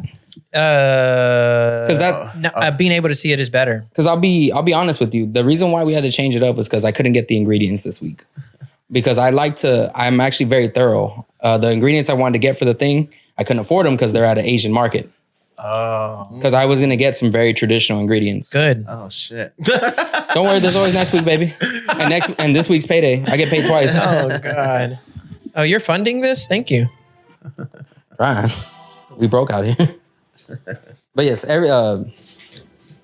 this is exactly what you would get at like McDonald's, but better because it's made fresh. No, don't compare this to McDonald's, bro. This looks really good. You know what I'm saying? And it looks very well thought out. McDonald's is a fucking scam. Sandwiches. I'm not trying to. It's just one the. Well, I know what he was trying to do, and the fact that y'all are related, I understand it because he was like, I don't give a fuck. It's my family. It's my brother. Just don't believe when I'm asking him. I asked him to give me a couple. I learned that the hard way when I first met them. This is worse because I can see exactly what the fuck's about to go in my mouth. That's what she said. Well, it's because the lights usually off. This one. How many kids you got? Oh, bro, me? Who asked that? Who asked that? Did they ask me? Jesus asked. Dude, this is fucking gross. Same rule applies though. You gotta try both. I know. Looks good, bro. Looks good. Trust me. Nope. You should have seen the last two. Nappy nap. You want to take a nap? There's no napkin. You want a hug? I do want a hug. Hug. Hey, if you eat all your food, you get dessert. I'm gonna count to 3. All right. I'm gonna count down backwards, and you better eat all this food. This tap mode. 10. You know what I'm saying? Remember the Not gonna prize. do it, Dad. 5. I'm not serious. I'm playing 4. Sorry, Dad. I'm gonna go get my fucking belt. You know how they do it too. When they pop the belt like that to make that noise. Pow! It sounds like thunder in this bitch. Remember that with that big knife, I can butcher a chicken. Imagine what I could do to your foreskin. That legit is like the genesis of this fucking disorder. Is as a kid I was being forced, like not forced, but like you're gonna eat or you're gonna kneel down in the corner until you fall asleep. And I'm like, I'm going to the corner then. Oh no, I have that same perseverance as a child. Yeah. It's good and bad because it's like, hey, my granddaughter's like that.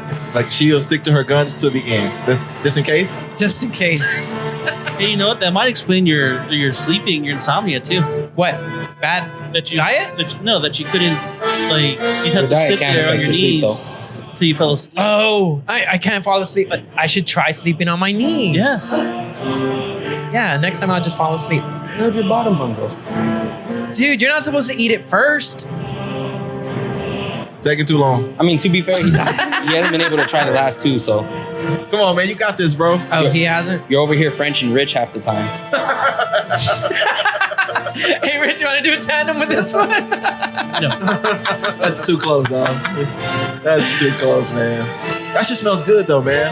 It does. Get one. Here, I didn't touch that one. I wanted to wait till he tried it. You know what I'm saying? Before Thank you. But because y'all are related, I would have did the same shit he did. You know what I'm saying? It's worse that I can see it. See? Close your eyes. I thought you said it was better. No, now that I know, this You want to coleslaw and lettuce, You want to close your eyes? I might. Just remember the price. You want to do the plastic bag challenge? Put it on your head. That's how my grandma died. No, put a hole in the bag. Like Lotto did. Rip you out the plastic. You're like a glory hole. I can do this. You got this, man. You Trained got all it. your life for it. People pay hard money to get choked and then fucked. Yeah. They do, right? And people pay a lot of money for these sandwiches, bro. So you're really I know. like between the BDM-isms and shit and the food. In all honesty, I could probably charge about $15 for that sandwich. And people Wow. Yeah. The bread itself is. I wouldn't pay to eat it. Oh, that shit I is would. good, bro. Really, It's really good? good. I can tell, man. Look, I'm a foodie, bro. I eat a lot of places. My girl, we like that's our thing. And yeah, so that's Pay attention to the muscles right here in this jaw. Dude. I see that as shit they begin to every lock week. up. You know what I'm saying? Look right here on his forehead. There's also a vein that Veins? pops out. Yeah. Damn. All right. Fuck, man. That's good. Don't pick the bite. Just bite. Yeah, just bite. Do it. Just go into Trust. it, bro. Go into it. Trust. Go into it. It's not that pussy tiger had. Just go into it. Hey, Tiger does have some fire pussy though. It's a cat. Go ahead. I'm gonna give me a piece as soon as you bite it, bro. I'm gonna grab one. Let our guest eat. Damn it. I'm hungry. Shit. He's going to produce these. Is there growling going on there? Man, look, Rich is wasting away already. I'm famished, Beans. Okay, maybe I'll wait then. Oh, good. The camera's not on me. Now we're back. It's a level. Yes, good. You're good. This is for the culture, bro.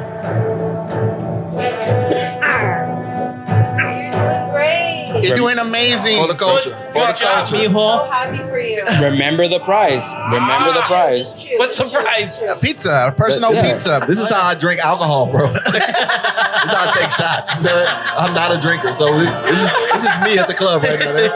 Come on, Kwasi, for my birthday. I'm like, oh god, Get it down. fucking Beans, where are you, Beans? I need you. No, God. This is so good. You were more hyped about the glory hole than this. Just chew it, bro. Swallow it. Swallow it. You've seen enough porn. Just do it. Just take it down. You're Devin in the 90s. In Addison, Texas. All right, that was one. All right, which one did you not touch? Why do you look at me like an abused child? Like, why did you do this? Dude. Why? Why'd you do this to me, Papa? Why could you just beat me instead? But Papa, why? I'll do better in baseball. Oh, fuck. Goddamn. This is good. Is it? What did you think? He didn't taste it. He didn't taste Look, it. I thought the flavor is real good. Like the last time, thing that gets me every fucking time is the crunch of the fucking lettuce, dude. That fucks me up so hard. You know what's crazy is this is cabbage. Yeah. That's what goes in coleslaw. He don't even know what he don't like. The coleslaw. That cabbage, coleslaw is whatever. shredded cabbage, carrots, a mixture of mayonnaise and lemon pepper and mustard, dry mustard. Yeah. So It's not that spicy. That's the spicy one, right? That's the spicy one? The dark one is the spicy or the light one? The dark one's a spicy, Oh, but okay. they both have a spicy honey mustard. But like I said, I believe in balance. So you're not gonna get like heat, but Right, you're right. just gonna get a tang. Okay. Because that honey Oh, this is mustard was good, made man. with This is good. with honey, mustard, and a little bit of Louisiana hot sauce. Do you realize how funny that was? What you just said? You said this honey mustard was made with honey and mustard. Look, I'm gonna be real with you. As a cook of 12 years, I've heard some dumb shit in my day. Just recently, can I get a chicken quesadilla with cheese? And then I got another one of, does the Philly cheesesteak come with cheese? Because if it does, don't put it on there. I've had servers come up and be Can I like, get hey. cheese on this Philly cheesesteak? Is that cool? I tell them, I don't want no cheese on my cheeseburger, dude. Oh, no, I've gotten, they want a cheeseburger with no cheese. Yeah. That's beans. Because that's all you put on the menu is cheeseburger. If you put hamburger, then I'll order the hamburger, but you put cheeseburger on the menu, so I got to order it and then say, but take off the cheese. Bitch, shut your ass up before I make you a Juicy one Lucy time- next time. And you ain't gonna see the cheese. One time I threw the burger at a server when I was a teenager. I was an angry teenager and she got it wrong. Or the chef, the cook got it wrong. She brought it wrong.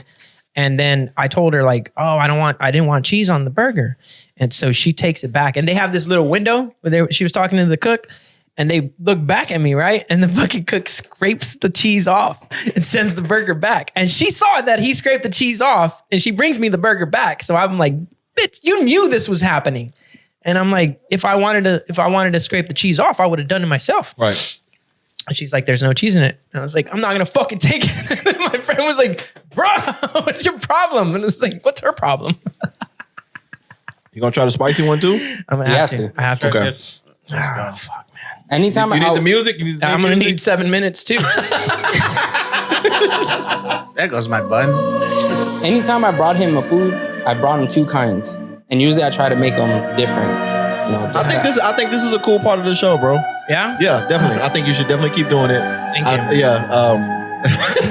I thought about stopping. No. it this week. I think it's at the end of the show. Yeah. It's like a different type of content. You know what I True. mean? And I Yeah. think it's very organic.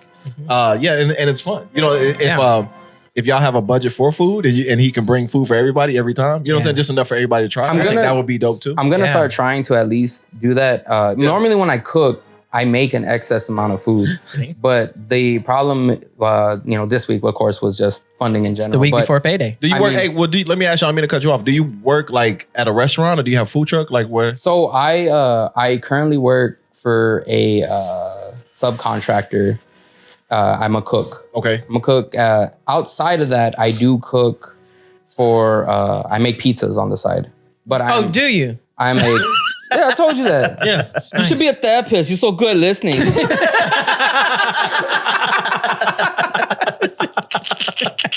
Should be a comedian. You're so good at the funnies. But you go by El Chefe online? Yes, online. My cooking persona is El Chefe. It is a name I got from my late sister.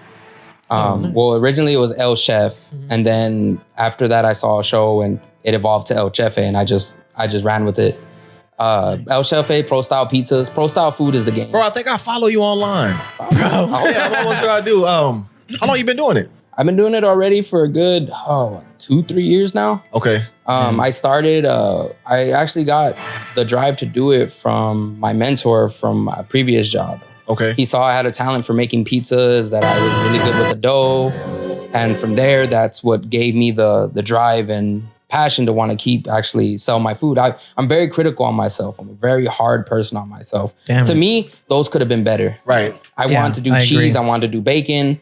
You know, I mean, but that's a good thing because I'm like that with my comedy. I'm my own worst critic. Like I can come off stage and y'all will be like, dude, that was fucking fire. Right. And the one thing I'm thinking about is I didn't tell this joke. I left this out. If I'd have did this, you know what I'm saying? Like I'm immediately critiquing it. Yeah. I'm not living in that moment of, oh, that was great. That was awesome. I'm like, as soon as I'm coming off stage, I'm like, fuck, I should have said this. I should have said that. And everybody else is like, dude, that was some dope shit. Like, yeah, it was cool. You know what I'm saying? But, yeah, for a long while, I didn't believe people would buy my food. And I didn't want to sell my food for anything expensive because I figured, well, no one would want to buy it. It was I wouldn't buy it. Yeah, no, man. You know, don't not that you're kind of like here, but still, Buy like, pizza. whatever work you put into, sometimes that's the value of it. But you know another thing that always drives me is, my family. The people that I brought here today have all eaten my food. My wife, my brother, they give me that positivity too. And Mike's cousin Tom is another person who gives me my props when it's due for my cooking. So that's the kind of stuff that makes me like, I'm gonna keep going. I'm gonna keep pushing. Is your wife here with you? Yes, she's right here. We're clapping for you. Hey, you know what? I'm tripping. This is how I know you. I used to work with your wife at the fucking Dollar Tree. No shit. Oh shit. Did you know that when you walked Jules, in? is that Julia? Yeah. That's my dog? Yes. Yeah, no, when you said El Chefe, I was like, dude, I fucking follow you. You know what I'm saying? Like it clicked in, but you were saying pizza and I was waiting for you to say, yeah, I used to make cake because you made me a fucking cake. Yeah, I you know do. what I'm saying? Wow. Yeah. So, because she told me, like when we worked together, she was like, you cook. And I was like, I think she told me El Chefe and I was like, that shit is funny. I'm going to follow him. So I jumped on there and followed you. Because I think I had only like met you a couple times when you like dropping off whatever. And then she told me about it. We got the cake. I bought the cake and I shared it with everybody. And I was like, this shit is fucking good. You know what I'm saying? I didn't want to share it with my family. You know what I'm saying? My kids. So as I'm looking at you, I'm like, man, this guy, like, he seems familiar. You know what I'm saying? And then when you said your wife, I was like, is your wife here? That's Because if I see her, I'm going to know who she is. Okay, yeah, that's dope, man. That's dope. Yeah, fucking small world. Yeah. Oh, no, you can cook. You know what you're doing. You know what I'm saying? Yeah, I know. And you know what you're I don't doubt my skills. Right. It's just I'm a harsh critic. That's just what it is. Bro, look, you know what you're doing. And sometimes, don't take my word for it. the value of your shit is what you put into it. Oh, that's why I love tattooed on my stomach. So sometimes. What do you have tattooed on your stomach? I got The value of it is what you put into it. I got love and I got my El Chefe skull on there. That's dope, bro. That's dope. Yeah, I have thug life. That's crazy that this is full circle. You know what I'm saying? Yeah. I saw your tramp stamp. It said insert here. That's a simulation. That's AI, bro. It's not even real. That's not a tramp stamp. That's a badge of Eat honor. your fucking sandwich. No, I want them to keep talking. I'm like, this is great, bro. It took the fucking focus off Took the of focus me. off of you. Well, now That's cool. But that's real, man. That shit doesn't happen by accident. It's not the law of not at all, averages, man. right? So we're on the right track. Yeah. You know. So I mean, Come on, man. I'm ready, bro. what's the difference, man? That one's spicy. But why does it look like that?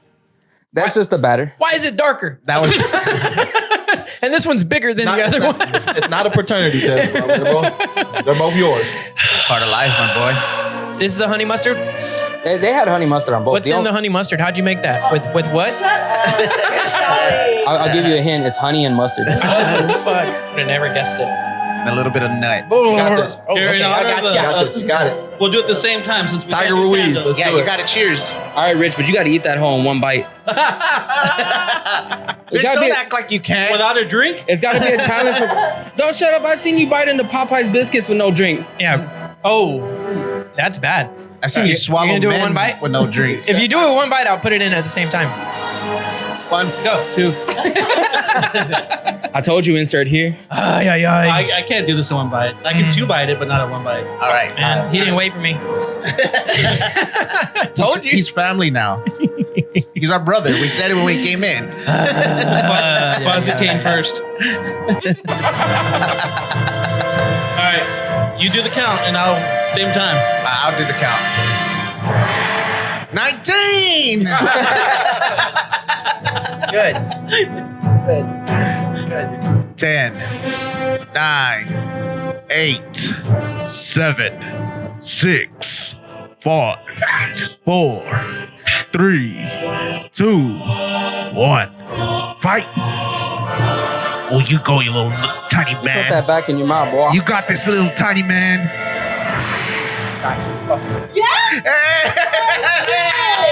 Hey! Now finish it.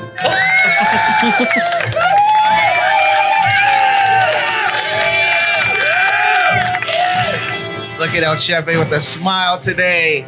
We got a W. The first, you saying that made me not want to choke you for once. Wow.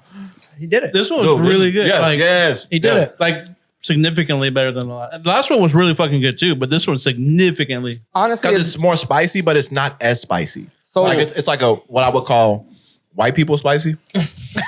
Because it's good enough for like everyone to eat it, and no one will probably complain that it's like too hot. Crack a spice. Sorry. You know That was what I mean? me. Like, the first one was like really good. And this So- one, to me, like the spice, it's spicy, but it's not like hot. Like I need something to drink. Like, oh my God, I need to, like, oh yes, it's definitely better than the first one though. No, Yeah. no The hard disrespect to the chef. will be that that one was actually tossed in my signature buffalo sauce. Okay. Oh. I make my own buffalo It sauce. did have cum. And it was also they sat for a bit. I let them sit in the fridge because I really wanted to be saturated into the coating. They had a good coating crunch in on there? them too. You wish. I gotta drive. Dude. But after that, they were froze. I froze them so they could fry better. Most people don't know this, that when you incorporate a wet batter into something, Oh, trust me, buddy. They get pregnant. Any day now, Mike. I know. but so freezing them I also thought the wet locks in batter that was flavor. what made it. No, home is where you make it. Oh. Stupid. I was calling you a wet batter. How was it? Wow. I'm shocked. I'm shocked that when I probably didn't bite into a lot of the what is it, cabbage? Yeah. Coleslaw. Coleslaw. And that probably is what helped, but Yeah. it was chicken, and I was like, dude, that was actually fucking delicious. That I'm shocked to say that. I mean, who'd have thought that you would like a chicken nugget?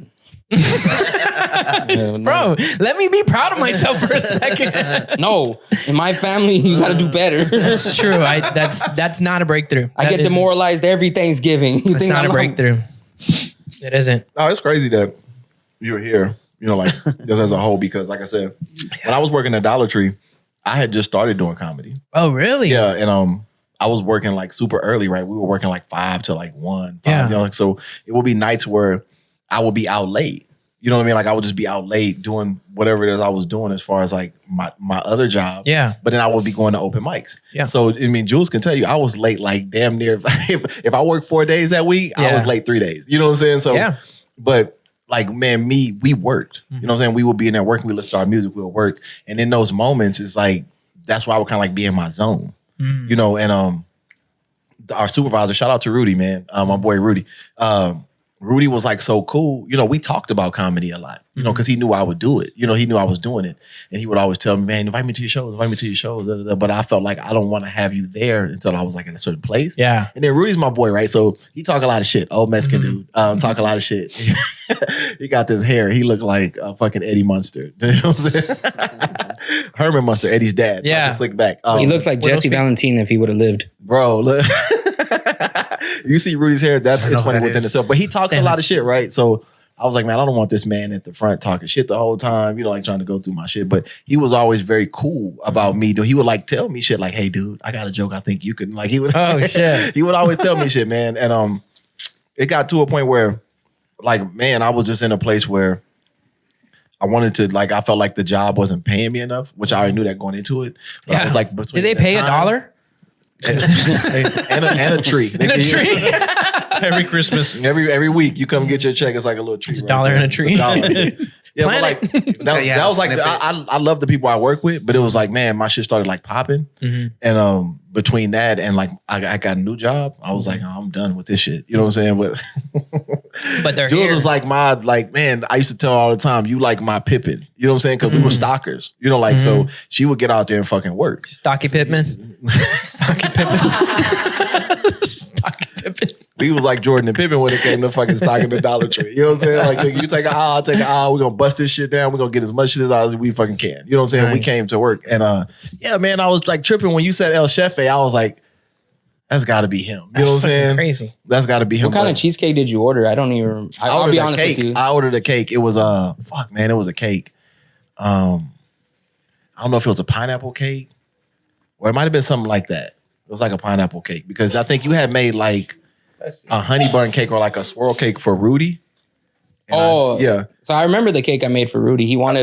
His wife wanted a strawberry swirl cake, and when I make my cheesecakes, I make homemade fruit syrups with it. Okay. So I soak the fruits in sugar that breaks down the fruit, and then it becomes a gel. Then you heat it with some sugar, and then it becomes the syrup, and that's what was used to mix in.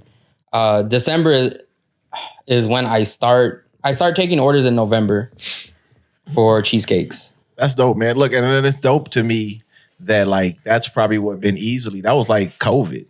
So it's been easily 2-3 years since we've been there. You know, I'm pretty sure Jules left too, right? After I did. So it's been years since we've been there, right? But the fact that you're still doing that shit, you know what I'm saying? Like you're still cooking and that shit is good. Because I never had none of your food. I just had the dessert.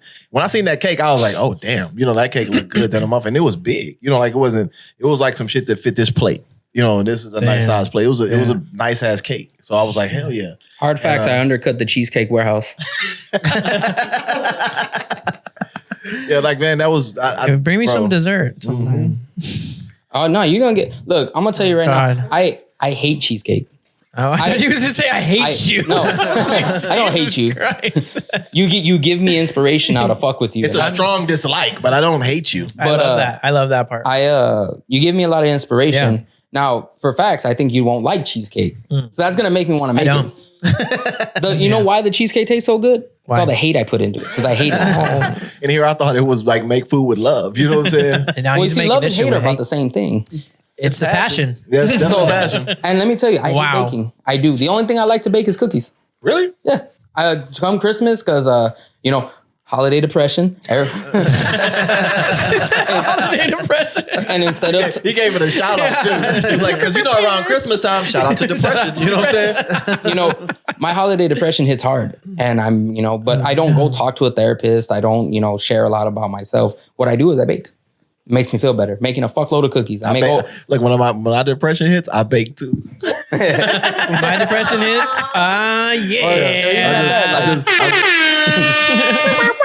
We bake it. My depression hits. I start a podcast. Yeah, this is our therapy for real. Yeah, it got me away from my toxic ex, and now we're working on the next. Yeah, because you get to do things on a different level with the podcast, which is fun. Yeah, and sometimes the content is a little therapeutic because it allows you to speak on things that maybe the conversation wouldn't be as objective. True. If you were just having it with your fam, right? Because it's in a closed space. But now because you're in an open space, as far as the internet, it's way more perspective to probably the answers that you're getting. Yeah. Also, you're having the conversation with a purpose. You know what I mean? Like you have the headphones on. I'm in your ear. Yeah. You gotta kind of respond. You gotta be thinking about what I'm saying. So I think that really, that's why we started it, right? And then it went off into what it is becoming now. And so do y'all have the guests like lined up? You know what I mean already? Yeah. I mean, we're like 2 months and booked in advance. I booked you in July. Yep. Yeah. I was just telling when we went to his thing and I was like, Drew, I told Drew I wanted to have him on. I was like, man, Drew, I want to have you on, but I don't know when I can. And Michelle was like, you're making Drew fucking wait. You're making Drew wait. I said, I got fucking Kwasi waiting 2 months right now. I said, so.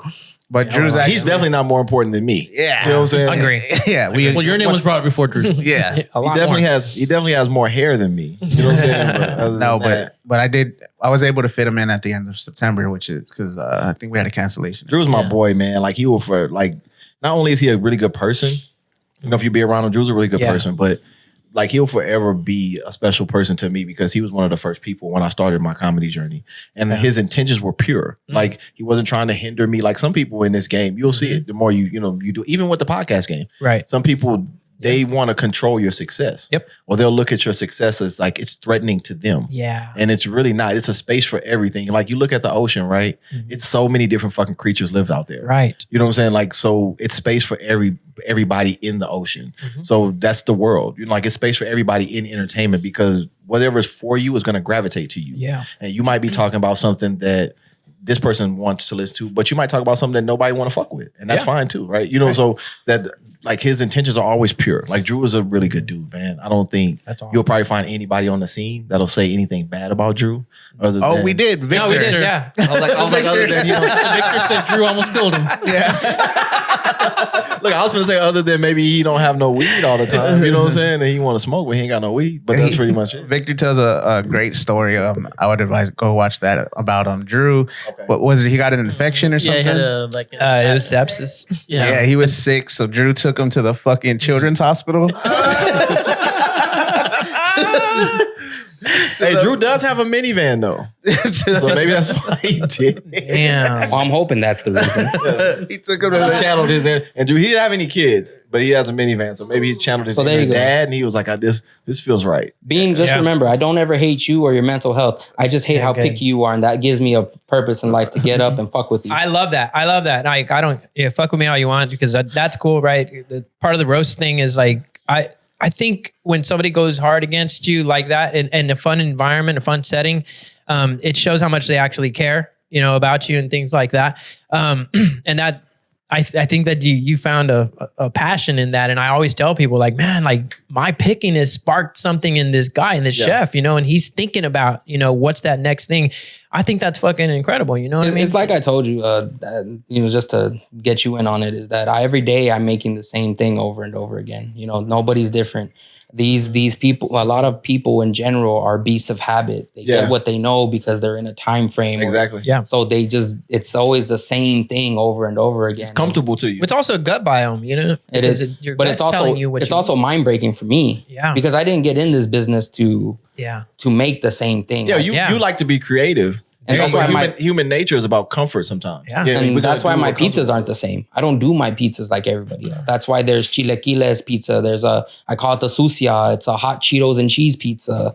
Like you would eat that shit, right, Rock? Little fucking everything about that pizza says ulcer. You know what I'm saying? Like I'm too old but I've also done classier foods. Like I've done a salmon and hollandaise pizza, or with a garlic a lemon butter sauce.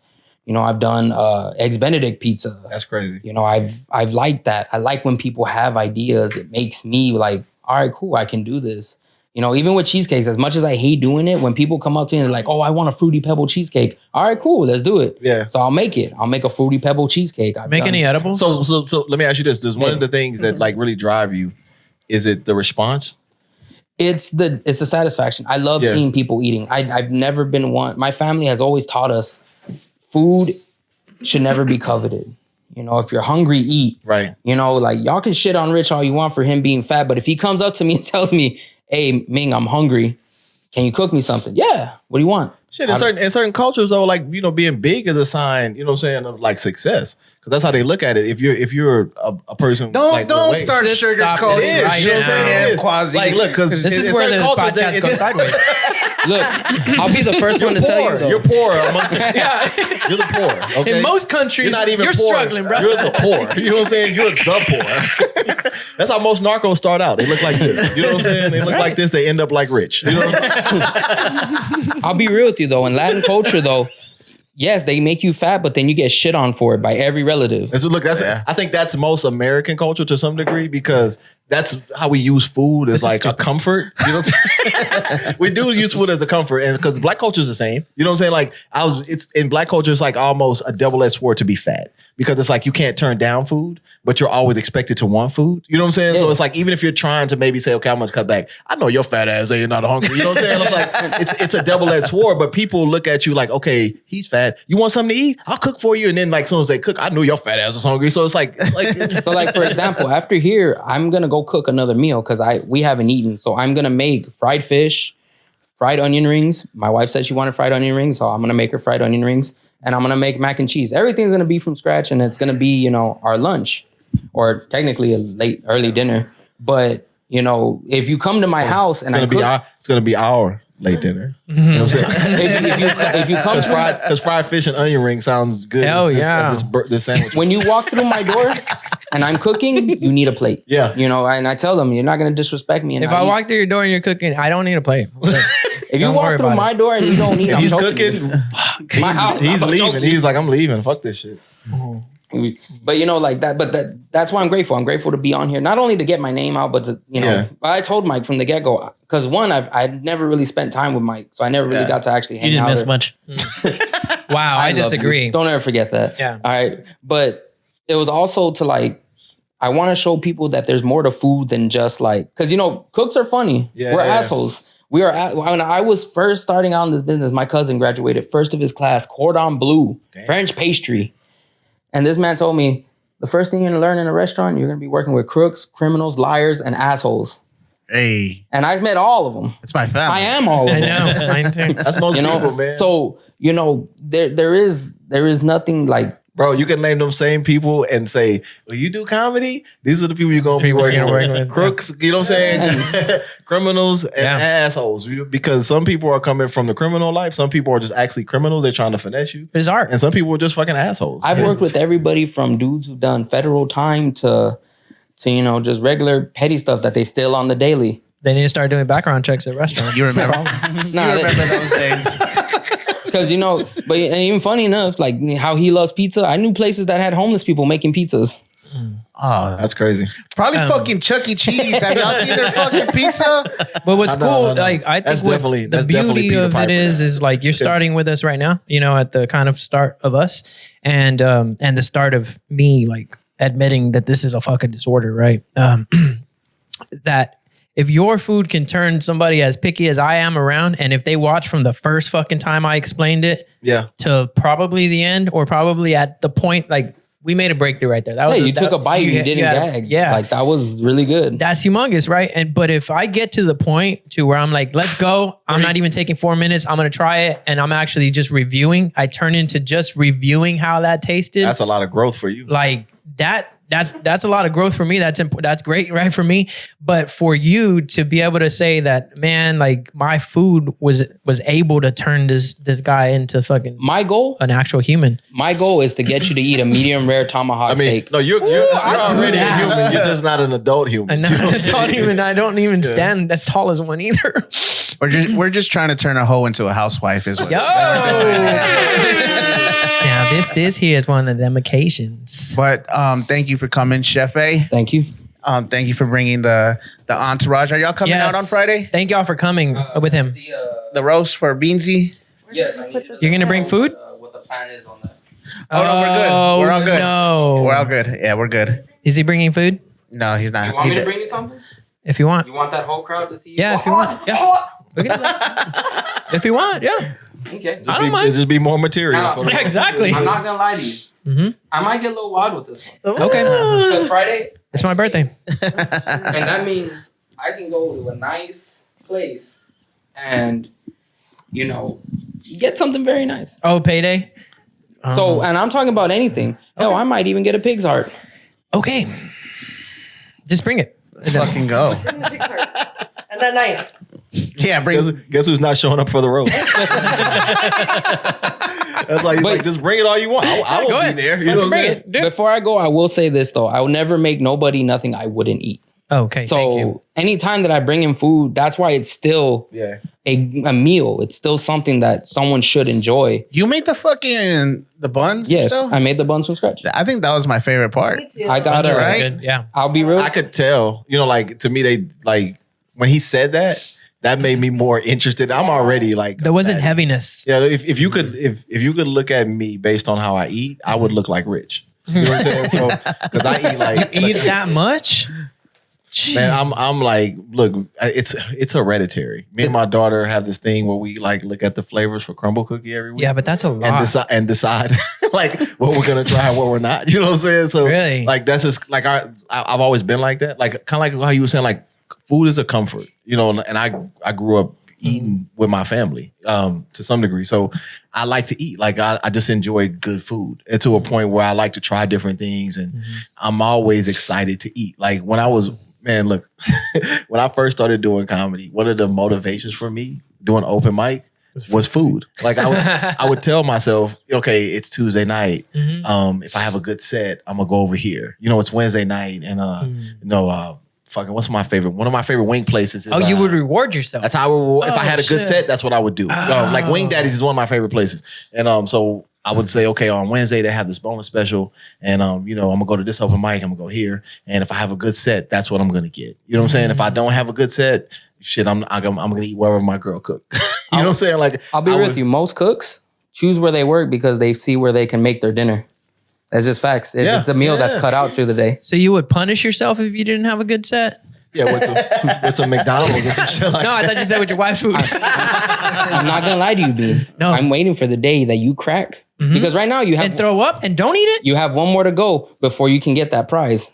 I'm not gonna crack. If you crack though, what does cracking mean? It means when you like throw up. Don't. Yeah. Oh, when I don't swallow it. Because I have a very nice punishment ready. Oh, very nice. And you're not gonna crack though, bro. I feel like it might take you a minute to process it because I'm watching you like as you're doing it, and I know it's not your first time, so I know it was probably worse when you first started because it was new to you. You know what I'm saying? Yeah. And now you're kind of like accustomed to it, and I feel like the more you do it, every episode is gonna get a little easier for you. That's what I'm saying. Yeah. That's the beauty of it. Yeah, because the first time when you ate the first sandwich today, right? You was in a different place. When you did the second one, you know what I'm saying? I felt like when you got there, you're like, fuck it, let's just do it. You like the countdown. Yeah. I was like, when he was doing the countdown, I was like, I'm going to be able to, you were doing the countdown. I was like, he's going to get to that fucking one and I'm not going to eat it. He miscounted a couple times. But when he was doing it, I was like, when he gets to one, I'm just going to be able to fucking bite it.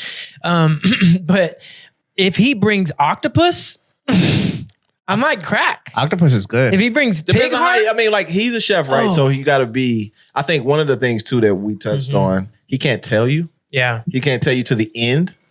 The only one that gets a heads up is Mike. Yeah, he can't tell you. He just got to present it to you. Yeah, I don't want to be. You know what I'm saying? Then maybe too, you should do it blindfolded a little bit. Oh, so here's the thing that helps with that is that I'm making him foods that are usually covered. Right. So like the first one was a chicken Caesar burrito. It didn't help. And the second one was what did I make last night? The egg rolls. I did egg rolls, and they were all from scratch. I want to be on every episode. Dude, he made the egg rolls like we got a new person on the BFR podcast. King Kwasi. He specifically made them because he knew that I didn't like the crunch of the vegetables. Right. So he made the egg rolls because he's like, I know you like fried shit. So I fried it so that would kind of silence the crunch of, and it did. It kind of helped it. I mean, you'll see it. I was still gagging. That's a true chef right there. Yeah, see, and there was also a lot of other things in there that he hated. There were mushrooms. There was a whole levy of vegetables. I didn't know that. I made them 3. Yes, I told you there was like 5 different mushrooms. I don't listen. And I haven't got to that point in producing the podcast. So damn, I'm gonna be like, I ate mushrooms. Yeah, I've learned to hide stuff. My family's picky. My sister doesn't like onions. My mother doesn't like onions. I mince them bitches up to where once they're sauteed, they're gone. Yeah, you can't. You ain't gonna see them, so you feel like they're not there. Yeah, and that's what you do. So I've learned some psychology in the day, you know. Yeah. So for him, but that's also what inspires me. It gets me going. Gets me figuring out how I can make something new just to mess with them. He's my food therapist. That's good. That's bad. Not too many people can afford that. So maybe you're a little. And unlike you, you're a little richer than your belly leads me to. I'm lucky. No, I'm just lucky. You know. I don't believe in luck, man. Because luck is like chance, right? Because like if we didn't put in the work, we didn't put in the episodes, and I said, hey, dude, find me a chef that's gonna make me food every Sunday. Chef's gonna be like, fuck, okay, cool. It's gonna be $50 a fucking Sunday. Yeah, you know what I mean? Yeah, you're blessed because I feel like everything comes together when you're doing what you're supposed to be doing. Yeah, and the right people are like in your path because that's the thing you're on. Yeah, and when you're trying to progress and do certain things in life, the right people are gonna gravitate to you. Yeah, that's why I don't believe in luck. You know what I'm saying? I'm like adamant about it because I feel like luck like disrespects the work you put into something. That is true. You know what I'm saying? Like y'all put a lot into this podcast, I can tell. Yeah. And then for someone to say, man, you just lucky. Like, right. Fuck. You don't got a lucky break. you know what I'm saying? How much y'all put into doing all this. Thank you, the Chef. time you do it to the time it's done. You know what I'm saying? So No, I agree with you, and that's, I don't know that there's anything, or there's very few things in our life that we've done that we feel innately, that like our gut feeling is like, he's saying bye to you, Dollar Tree. I'm sorry, I don't know your name. What's her name? Jules. Jules. I'm sorry, Jules. I didn't. She's been here 3 times. You haven't asked. Goddamn, what's the episode? no professionalism, I dog. don't even know his real name. It's Chefe. That's all you need to know. Thank you, Chef and Jules and family. That's dope, man. That's dope, dog. That's dope that they, that how that happened organically, and I knew them, and that you knew them. Yeah, that ain't an accident. That's crazy, man. That But was look, that's not. But what I was saying is, I don't know that there's a lot of things, and I could speak for them because we've talked about it. Is Someone's in there. Oh, really? Go to mine. Okay. Yeah. That we felt like this is something we should be doing. Right. You know what I mean? And it's just, we're talking to people, and we're just talking to local people most of the time. And it's just conversations, but it feels like there's something real to this, and there's something possible that can take us to another level in our lives that's beyond our day jobs, that's beyond, this and that. And, anybody, it's like having a kid, right? Everybody has their kid and they're like, my kid is the most beautiful kid in the world. And some people are like, that's an ugly kid, right? And I don't think that that's the way we're feeling about it. I think that we actually feel like we have something special. Right, we have a product that's special. And we're also, something that you spoke to earlier is that we're not interested in competing. We're not interested in looking at the next podcast in San Antonio and saying, "Oh, we're not happy because they have more followers than us." We're like, we want to collaborate. We're gonna do what they're doing because it seems successful for them. But then, and man, one thing too with podcasts, I feel like y'all are creating a platform, right? So once the platform has validity, as far as like viewers and people fucking with it, it's not only beneficial for y'all, but it's also beneficial for your guests, like Chefe. You know what I'm saying? So because then now you got this audience that's so tapped in that they're watching the guests, but they're also watching to see, I want to see what Beans is going to try at the end of the episode. You see what I'm saying? I want to see what this is because there's certain staples. And I feel like the more you do it, the more it's going to evolve and grow. Yeah. You'll do different things with it. But that platform that you creating I think it is special, bro. Like I didn't know y'all till today. You know what I'm saying? Yeah. And we're chopping it up. Yeah. Like we did. I feel like we vibed very well before we started the show. Yep. You know what I'm saying? And the whole show, and we really vibed. I haven't felt like uncomfortable in the sense of, man, when they gonna wrap this shit up? You know what I'm saying? So, and then we can even fold that into what Beans tried today. You can buy it, go to El Chefe right here for $10.99 and put in your order, and you can have this next Sunday. You know what I mean? We can just go into other shit like because he can turn that into like, hey, this is my menu for the week. Yeah. This is something I'm going to put on the menu. Right. The bean special because it's what Beans try. You know what I'm saying? Yeah. And if you want to try it too, you know what I'm saying? Because it's a lot of different things that come with that platform, man. And the more you build it, the more it grow it, it's going to be not just beneficial for you, like I said, the city. Because I had a platform too. I stopped doing it because it was just too much. You know what I'm saying? I got COVID and then I had to stop doing it. And then when I went to try to go back to do it, it was just too much. Like I was doing a lot of shows. But the whole purpose of my shit was just to create a platform to showcase San Antonio. Absolutely. It was about bringing on people who was doing things in the city, whether it was music, whether it was like poetry, just different shit. You know what I'm saying? Like, bro, if I bring the podcast back, I would bring y'all on the podcast. You should be like, hey, these people have a podcast too, and this is why they're on this podcast because they have a podcast. And, let's talk about podcasts. But then we're gonna talk about other shit too, so people can get to know you. So if they're not a fan of your platform, they'll become fans of you on my platform, and then watch your platform. You should bring it back. I am, bro, because I enjoy this. It's great. Right? You know, the comics will tell you, I'll talk your fucking ear off. So I enjoy the content sometimes and the back and forth when it's good and it's productive. I mean, I think about what Rogan was doing in LA, and like he would just talk about a restaurant he went to eat at. And then like he was talking about this Mexican restaurant. He's like, man, I go there every fucking Thursday. I love it. The authenticity of they have the Spanish fucking what do you call them? Flies. No, on the TV. They have Spanish people? What do you fucking call the Spanish shows? Novelas. He's like, they have the novellas on there. Yeah. Racist. They have the novellas in there. Cancel this, man.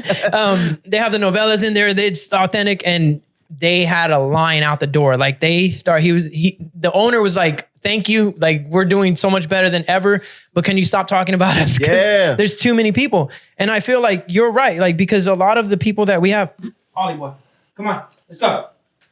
A lot of the people, most of the people that we have on here are local people, you know, because it's San Antonio. We're proud of the city. We don't want to put ourselves in a box that we're just a San Antonio podcast, but at the same time, we want to grow the scene here. Right. It's the entertainment scene. Yeah, because it's a lot of things. Once you get into the scene, then you realize there's so much going on in the scene. Oh, yeah. And there's so many talented people here, not just comics, you know, musical people who do poetry, people, you know, like Chef A, you know, like people who do food, people who are like carpenters and shit like that. You just it's just so many people here. And we want to tie them so together. many stories that you can put out and like share with people. Yeah. And sometimes they just don't have the platform. Yes. And the camaraderie, because they get in this conflict. You're seeing it with comedians, you know, where they're like, don't talk to this one and this. And then some who are getting, you know, some certain level of notoriety, they're like, oh, we used to like them, but we don't like them anymore because, you know, subconsciously, we're not saying it, but subconsciously they're up here now and we don't like that. Michelle Cantu, we're coming for you. Exactly. Too big for your britches, Michelle. Exactly. Shout out to Michelle too, because she just had a show. She had a sold out show. Yeah, the same night I was on a sold out show. Mine was at Upstage. Shout out to my comedy family. Ray Can't Get Right. We had a sold out show at Upstage. She had another one at another venue they opened. Oh, the South one? Yeah, the South Town, which seats more people. Yeah. And I think it was like 200 some people, and she sold that bad boy out. Hell yeah. So Michelle's new in comedy. She's on fire. She's I new in know. comedy. Yeah, she's new in comedy. I love Michelle. She's the greatest. She is the best. She's my favorite. Yep, she's your the best. favorite. While we have Kwasi right here, you're gonna fucking say that, you Son of a insensitive bitch. Jesus. That's why we don't like you. Sorry, I still like you, Rich. You know what I'm saying? You could pander to the guest. I still like you. That's why every week I always say our guest is my favorite. Don't be surprised if I charge you though if you come to a show. Like, tell your favorite to pay for your fucking No, ticket. but huge shout out to Michelle, you know, because she reached out for that Rome's Pizza gig, right? And dude, I love stand-up comedy. I follow it fucking religiously, you know, and I watch it and I learn from it, and I listen to podcasts and comedians talking about doing stand-up comedy. So I learned everything, right? And that's why I love talking to stand-up comedians too. But I never was like, I'm gonna become a stand-up comedian. But she sent a message randomly like, hey, you and Flaws want to do a spot, a 10-minute spot? I tell Flaws it has to be clean. He's like, I can't do clean. but I felt like this ain't luck, right? Yeah. And it's Michelle Cantu asking me to do a spot. I don't have anything written down, but I can't say no. Nah, you got to take them opportunities as they come. Yeah. And however it go, it just go. And then most of the time, people who are putting together shows, they not going to reach out to someone who they feel like don't have talent because it's not beneficial to them. You know, and then Michelle's in a place where she's hot right now as far as, you know, she's doing a lot of shows. She's getting booked a lot. And she does have a following. Yep. You know, like if you've ever done a show with her, you might be in a room with like 30 people that are there for her. You know, 50 people that are just there for her. So it's not beneficial to her to put someone on a show that's not funny. You know what I mean? Because that's kind of her brand in the sense of, okay, if you like Michelle Cantu, you know, you're getting a funny show. And it's not beneficial to her. So if anytime a comic give you that opportunity, you gotta take advantage of it, even if you maybe feel like you're not ready. Man, I was at a show on Friday and we were talking about guest spots. And you always, as a comic, if you're going to a comedy show, you should be ready to do 5 minutes. Because that's normally what you start with, 5 minutes. And that's why I'm like, you said 10 minutes, Michelle gonna have you set up for failure. I know. I told Omar Gooding that. He's like, you never done it? Yeah, well, I say 5 7. because it cuts down the room for error. Yes. And then if you're not doing well, you're not gonna be on stage long. Yeah. You know what I'm saying? So but it's easy to build around the 5 than it is to build 10. You know what I'm saying? Because you don't get 10 minutes at open mic. Right. You get 4 or 5. You know, so it's easy to build that. But when you are at these shows, you should always be ready. You know, so that way you can take advantage of an opportunity if it's presented, because you might get fans that are Michelle Cantu fans, but once they watch you and say, man, this dude's funny, I'm gonna follow him. Yep. You know, he's funny too, because they're not gonna leave Michelle. You know what I'm saying? Like whoever the headliner is, like the person they're there to see, they're not leaving that person for you. Yeah, they're just gaining another one. They might say, okay, well, I like this person too. Right. You know what I'm saying? You can like more than one rapper. You know what I'm saying? You can like more than one comic. It's okay. That's how I felt about when I was doing music, when we started doing stuff with Fabo. Yeah. I was like, man, if we just get his audience and whoever fucking likes him, right, they're gonna come over here. We're not taking them from him. We're just gaining them for us and him. And I mean, that's how I look at the fucking podcast shit is if I bring this person here, I know like we're going to click with them. You know what I mean? Like we're real engaging. We know how to talk to people. And from there, it's like a little like, network. Yeah. Right. And it's a huge fucking spider web of that's really what it is. You networking because you going, it's kind of like, it's a little bit of cross branding, but it's more networking because you're working with people that work with people that work with people. And then these people work with people. And it's like, okay, as somebody's going to watch this podcast because they're a fan of me. Right. But somebody's also going to watch this podcast because they're just fans of the podcast. Yeah. And because they're fans of the podcast, they're going to watch it and say, man, I like King Kwasi. He's a funny guy. Yeah. I like that episode. And they're going to watch it and watch some of these performers that they've never heard of. Right. But their whole purpose in watching the podcast is y'all. Yeah. They watching for y'all. You know, like they just want to know who's going to be on, like the Breakfast Club. You watch the Breakfast Club, you know, for Charlemagne and Envy, but you also watch to see who they're going to talk to. See, you know, like the dialogue they're going to have with whatever guest. But you want to hear their takes too. Yeah. Yeah, 100%. And then how they can pull the conversation out of people. Because you can have a conversation, you can have a podcast, but if you can't pull the conversation out of people, then you're not going to get much out of it. You're not going to keep the people listening, right? And then the part of it is the dead air part, right? But also we already talked about this, or we already heard them talk about this on a podcast, you know, but is it any different flavor of it that they're talking in and, you know, things like that. Omar with the fucking Ving Rhames story. Yes. He told a story about, have you seen it, Baby Boy? Of course, right? You seen have you seen that? I seen it in the movies when it first came out. I had to listen. I had to sit through with my girlfriend at the time, like nodding me and bumping me, talking about, he do the same shit you do. It's just a movie. Yeah. You know what I'm saying? I don't do none of this stuff. So he had told a story on Vlad TV and on Sway. And then he came to, shout out to Aklo. And then he comes to our podcast, bro. And he tells the same story. It's that pinned one First on the one. top left. Yeah. 300,000 views. Hold on. Go You back fuck? again. Go Ving back. Rhames? Oh, God. You're good. Go ahead. You fought Ving Rhames one time. You fought Ving Rhames? I fought Ving Rhames, man. I learned a new level of respect for this motherfucker just now. I'll take it back a little bit. John Singleton called me and he said, I got this movie script for you. I want to help make you a movie star like I helped make your brother a star. And I want you to read it. And I read it. And I said, oh, shit, I can connect with this. This is great. He said, I'll see you in 3 months. I said, cool. Right. So we're going through these improv techniques and I'm just kind of half-assing it and doing blah, blah, blah. And John Singleton looks at me at the end of it in front of everybody and says, all right, you guys are pretty good today, but some of us need to step it the fuck up. You don't say that to a 24-year-old that's just been doing push-ups all summer. Right. And the guy that I'm supposed to be mimicking is from 60s Crip, right? That they have as like the guy that's kind of coaching us throughout the thing, right? Yeah. So I'm standing there and I'm all fired up. And Ving was like, shut all that fucking shit up, bitch. Where are you from? And I said, man, I'm from 60 Crip. He said, shut up, bitch. You from the Valley. And I kind of went, we still in character? So I looked up at him and I said, bang, bang, you dead. And he said, bitch, them ain't no guns. Slapped my hand and picked me up, slammed me on the floor. Boom. And we wrestling around. And I'm like, I'm still fired up. Like, nigga, what? You ain't, oh shit. All of a sudden I can't move no more. And all I can do is wiggle. And he's just preparing to fuck me up. He's folding me like a pretzel, getting ready to just deliver the blow. And somehow I wriggled my hands free and grabbed his forehead and said, cut, nigga. No bullshit. That's classic, right? That should have been in the movie, but Were you ever mistaken for a Mexican because of that role? Dumbass. That last question was wild too. That's what everybody in the comments is saying. Some of them were like, that last question was hilarious. And some of them were like, that dude's retarded. Shout out to Charles Allen too. Charles Allen, dude, man. I love that's He's a my good cousin dude. now. Yeah, he's fucking dope. Me and him talk about once a week now, man. He's always That's the network. Yeah, he's fucking awesome. I fucking love That's him. the network. You know, and it's not just comedians. Our next pod episode is a producer who produced for Mexican OT. You know, Okay.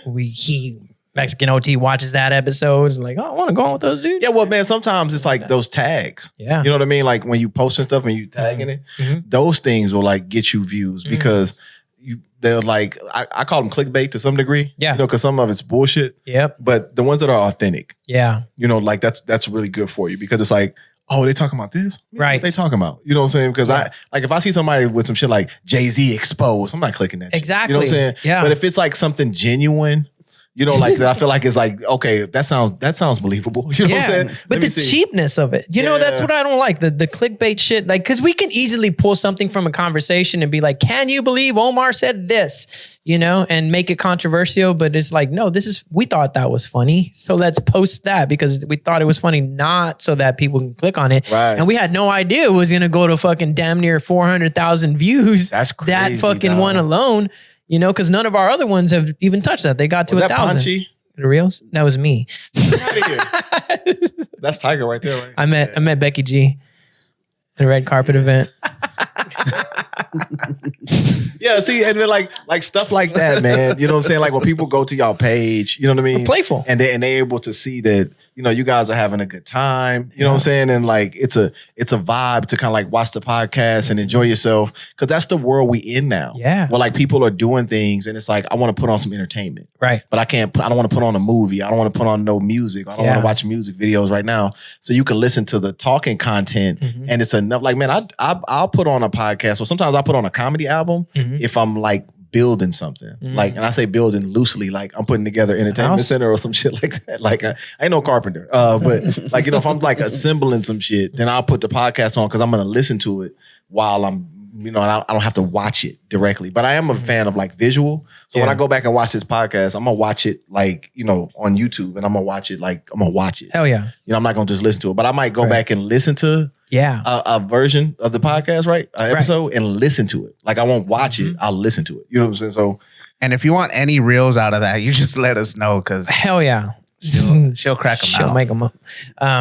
Yep. And we want people to feel like, man, I feel like I'm in the conversation or I want to be there. That shit looks fun. Fucking Tiger. Man, that Tiger one. Yeah. This We one was started off funny. that one with the first time you heard about Christopher Columbus. That one? Was this one the funny? No, They're all funny. the Chatterbait one. Oh yeah. She got traumatized into not watching porn by her sister Mary. I had her look up Chatterbait. I don't know if you know what Chatterbait is. Chatterbait? Yeah, you never heard of Chatterbait? So it's live porn, right? And like you can go and it's free. Press the button. You're like, do this. You can. Shut up. Yes, so you can buy tokens, It's like right? Sims. It's like live Sims. Yeah. I'm so good at giving her my money. Oh my gosh. Start telling your shit that has nothing to do with sex. Can you change your sheets, please? Call your mother. I'll send you more money. Just call your mom and tell her you fucking love her, okay? Call your mother and tell her she went wrong somewhere. Start telling her your dog is watching. Just go on Chatterbait and start saving people's lives. Like, hey, I need you to just take your camera to therapy and you're going to talk to the therapist about everything that is making you do this. And I'm going to keep tipping you. As long as you're honest, I'm going to keep tipping you. Reconcile with your parents. It's okay. You're not a slut. They still love you. You're still their little angel. Dude, holy shit. If you did DMT, you'd probably see Sister Mary. Just saying. That's fucking hilarious. Yeah, when we get rich, that's what we're going to do. Chatterbait? We're going to start saving lives on Chatterbait. You know, bro, motherfuckers make so much money off that shit. It is ridiculous. It's crazy. That's how we got this whole setup. Or like or like the NPC thing. Have you seen that NPC thing? Or they're like, yummy. Yum, yum. Hot dog. Thank you for the hot dog. That's wild to me, dog. Yeah. But it just tells you kind of like where society is going a little bit, which is like a dangerous place to me. It is. Like idiocracy. Yes. Yeah, it's dumbed down. You know, it's dumbed down. And AI, bro. It's an instant thing. Part of the thing with our podcast is we put together 2 to 3 hour podcasts. You know, if people were like, how am I going to watch it? It's like, press pause, bitch. Pick it up later, dumbass. You know? Right. After you get tired of it, you know what I'm saying? Then come back to it. Yeah. Or you won't. You know, if you have time to watch something, like if you watch it, a lot of times you won't. You know, I go back and watch our shit and I'm like, and normally, you know, it's like people who make music, they're like, I don't want to listen to my songs once I make them. Yeah. And normally it's like that. If I make content, I'm like, I don't want to see it. I already made it. But with the podcast, man, like I'm going back for content for the roast. Right. I'm going back to Michelle's episode. I'm going back to Pat's episode. And I'm like, dude, this shit is funny, man, just to watch, bro. And it keeps me engaged. Where's your roast going to be at? 7 Sky Bar on right across from, you know where Wonderland is? Wonderland Mall? Oh, yeah, off Fredericksburg? Yeah, Fredericksburg. And right when you exit Fredericksburg, there's a little taqueria right there and there's a shopping center. It's a little bar there. It's in that little shopping center as you're coming up a little strip. The exit right yeah, there. right before the gyms or whatever that is right there. Yeah, it's that little shopping center. God, come check Go it out there. man. If you want to jump on and say some shit about me, go ahead. No, well, if I do come out, it's because I'm in a different vehicle because my sticker's expired. So, dude, they don't. My sticker's been expired for 4 years. Really? Yeah. You brave, bro. He's fucking not lying, dude. But let me tell you, I got another Mexican homeboy. Shout out to my boy Mexican Juan. What's crazy is they call him Mexican Juan. He grew up in the East Terrace. Yeah. But why would you call him Mexican Juan? Yeah. Because he's the only Mexican out there. That's You know what I'm saying? hilarious. That's wild to me. Mexican Juan. They call Like him you Mexican get Juan. it if you say Yeah. Juan. One Mexican. That's Yeah. hilarious. One Mexican. One Mexican. That's They what call him they Mexican should Juan. I That's sent you my the boy invite. though. To the event, I sent you the. Sorry. Okay. Thank you, Rich. Sorry. Thank you for stopping his dialogue to let us know that you said Story about right. Mexicans. Hey, As I was saying it, there's like fuck. Yeah, he's in the same boat, bro. And I always applaud him on his confidence. You know what I'm Who? saying? What are you talking Juan, my friend. Oh. Because he'll be like, hey, you want to go to lunch? I'll come get you. Nah, not in that car, bro. You know what I'm saying? Like, Oh, it's I'm not not confidence, riding with that. because I don't like to say it because then I'm like, oh, I'm gonna bring Juju and they're gonna eventually stop me. But they don't really pay attention to it until you're in a traffic stop or something like that. So yeah. You don't feel like that's confidence though? No, I don't because I feel scared a lot.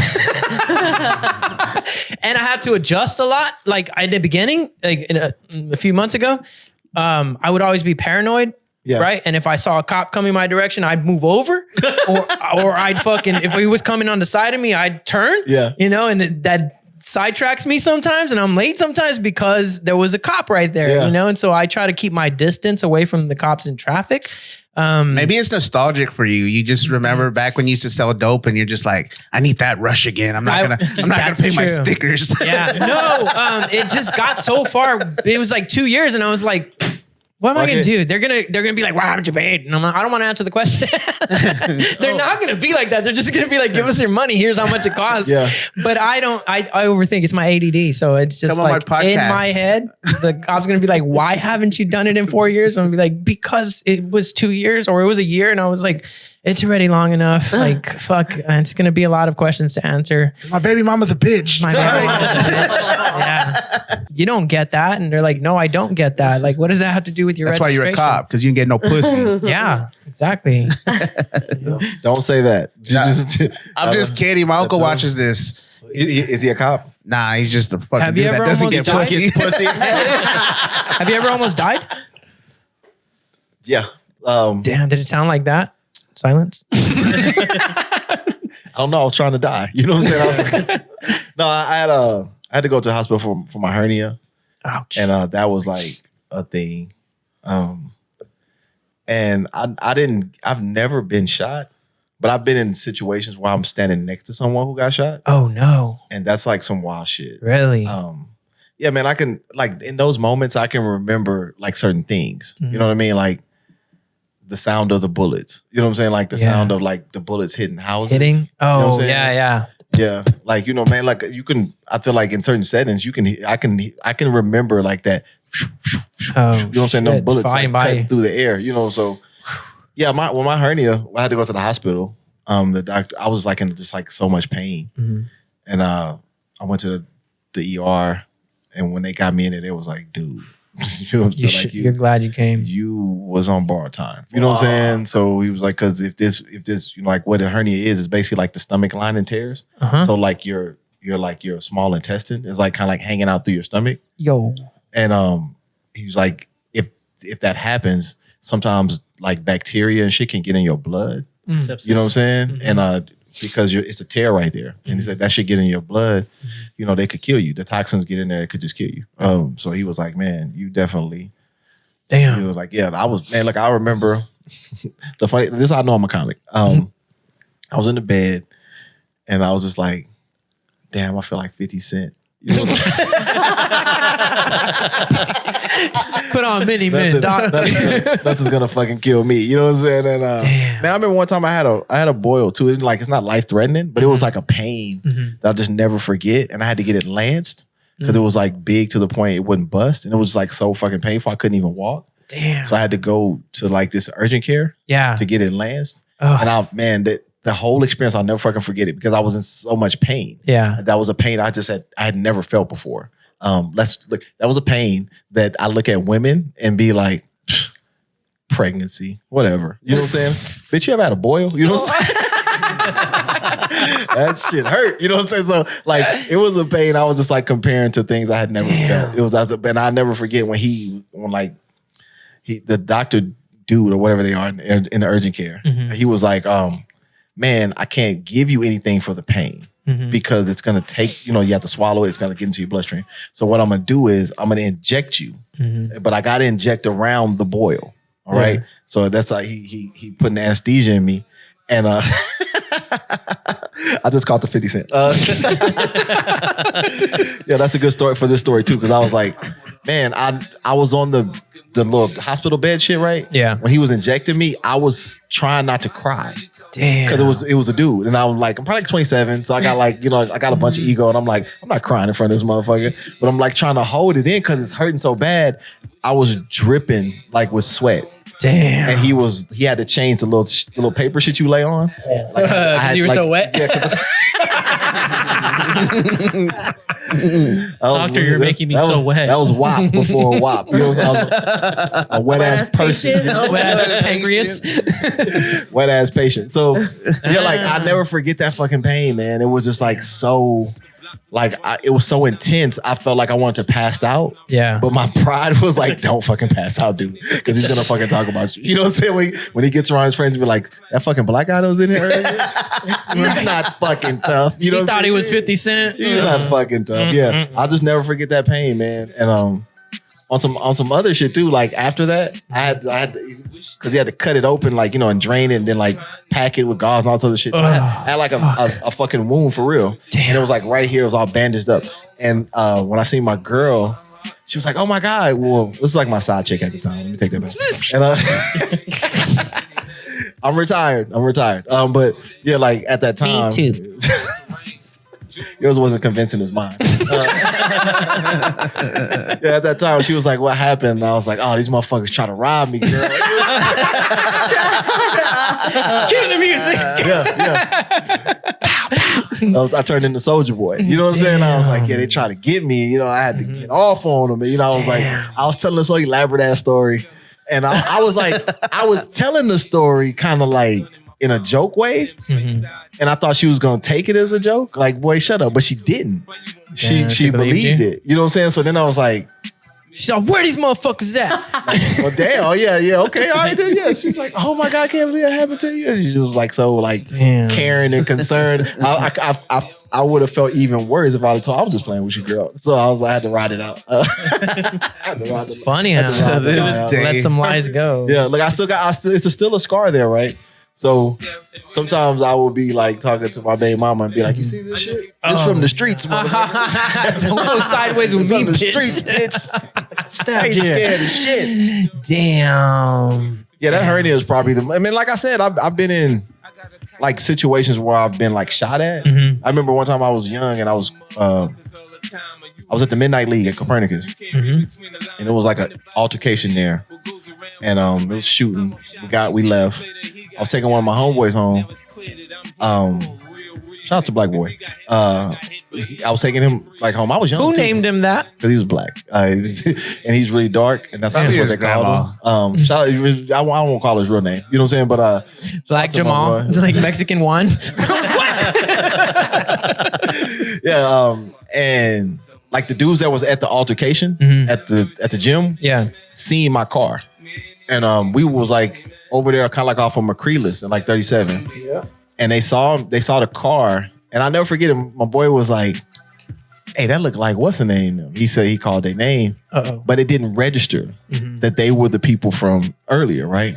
So he didn't say anything yo, we got to bust a move because that's the old boy and them from earlier. And he was like, hey, that look like what's the name? Nothing said, right? Damn. They behind us, we ride, and boom, my fucking back window just shatters. And I hit the brakes because it was natural instinct. I hit the brakes, the back window just fucking shatters. They pulled up on the side of me and just started doom, doom, doom, doom, doom, doom, doom. And then I was in shock, so I wasn't doing anything. And my boy was like, drive, you got to drive. You know what I'm saying? So I, bust my windows busted out. You know what I'm saying? And shit, we drive and get away. And man, I was like tripping because like, first of all, this was my dad's car. It wasn't even my car. shit. Yeah, I was like 17. So it was like it was my dad's shit. And I was just like, fuck, man. You know what I'm saying? Like, how Did am he I know gonna- you had it? Yeah, he knew I was in the car. You know what I'm saying? He knew I was in the car. So, you know, it was late. You know, my dad was at home sleep. He knew I was in the car. So I go back to the house. I put the fucking I put the car in the garage. This is like some of the dumbest shit I've ever done. I parked the car in the garage. I put a fucking blanket over it. You'll never know. You won't see it. You know what I'm saying? So and my dad, you know, he goes out and sees the car and he's like, what the fuck? Oh no. And I was like, Dad, I don't normal. know. You know what I'm saying? Like I was at the, midnight league, you know what I'm saying? The little midnight basketball shit. And they started shooting. I couldn't get to the car. You know what I'm saying? And like it's just how they were shooting. Oh wow. And so Solid. he was like, okay. He didn't say nothing. And then like the next day, man, he came in with like this little flat piece of metal that I guess they had pulled from the visor. Mhm. That was a bullet. Mhm. And it was like stuck in the visor on the driver's side. And he was like, I just want you to know that they pulled this from the visor. Now you can tell me whatever you want, but just hang on to that. Yeah. And like I kept it for a while, because I was just like, damn, you know what I'm saying? Like that shit could have hit me. You know what I'm saying? Like they were shooting to a point where they busted the glass. Yeah. You know what I'm saying? So it was like, it was a bullet in the door. You know what I'm saying? I was probably more amazed that it wasn't more bullet holes in the car. Mhm. Because it was like and we was on access road. So this was like a brazen move for them. And it was late, you know what I'm saying? But they like, pulled up, all that shit happened. I kept that shit for a long time, man. And that was probably one of the catalysts for me. Because I had a son in high school. My son was like 1. And I was just like, damn, man, like I'm really out here like wilding. And if something happened to my son, like who's gonna raise him? Yep. Yeah, I got brothers, you know what I'm saying? And my dad, you know what I'm saying? But I was like, it's really probably gonna fall on whoever my baby mama fucking with, you know what I'm saying? Like I won't have no say so, like that was a catalyst for me too. Think about my son. Because I was like, damn, if I go to jail before I get killed, who gonna take care of him? Yeah. Who gonna like really like take care of him, teach him shit, like not just buy him shit, you know what I'm saying? Just teach him shit. Yeah. That was a factor for me. That was probably like that was a wild time. That was probably like the closest. So your kids are grown? Most of them. Now they all stayed 1 year old. No. That's what I was asking if all his kids are grown. Was that a rich question? That was. Yeah. Sorry. I'm taking your questions. It's because you're sitting too close to him. It's because we've shared I food the can't last help couple it. weeks, and that's what it is. No. Maybe y'all share the electrons like Kevin Gates was talking about. Oh yeah. When y'all I'm gonna pray cheers. for this motherfucker. When y'all cheers y'all sandwiches, dude. Oh no. Yeah, it's like Freaky Friday. Oh fuck. All right, there goes my That's career. wild. There goes my career. And you just started Rich's career. Did he answer the worst sex question? Yeah. He did? Yeah, I did. Okay, cool. If you had a crystal ball and your comedy career went to where you wanted to go, where is that?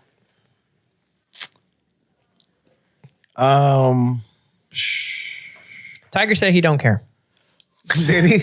Yeah. I don't remember. You remember that? He said, I don't care. I love it. If I get a special, great. If I don't, cool. Touring, Yeah. writing. Mm. Special, I feel like certain things come with other things.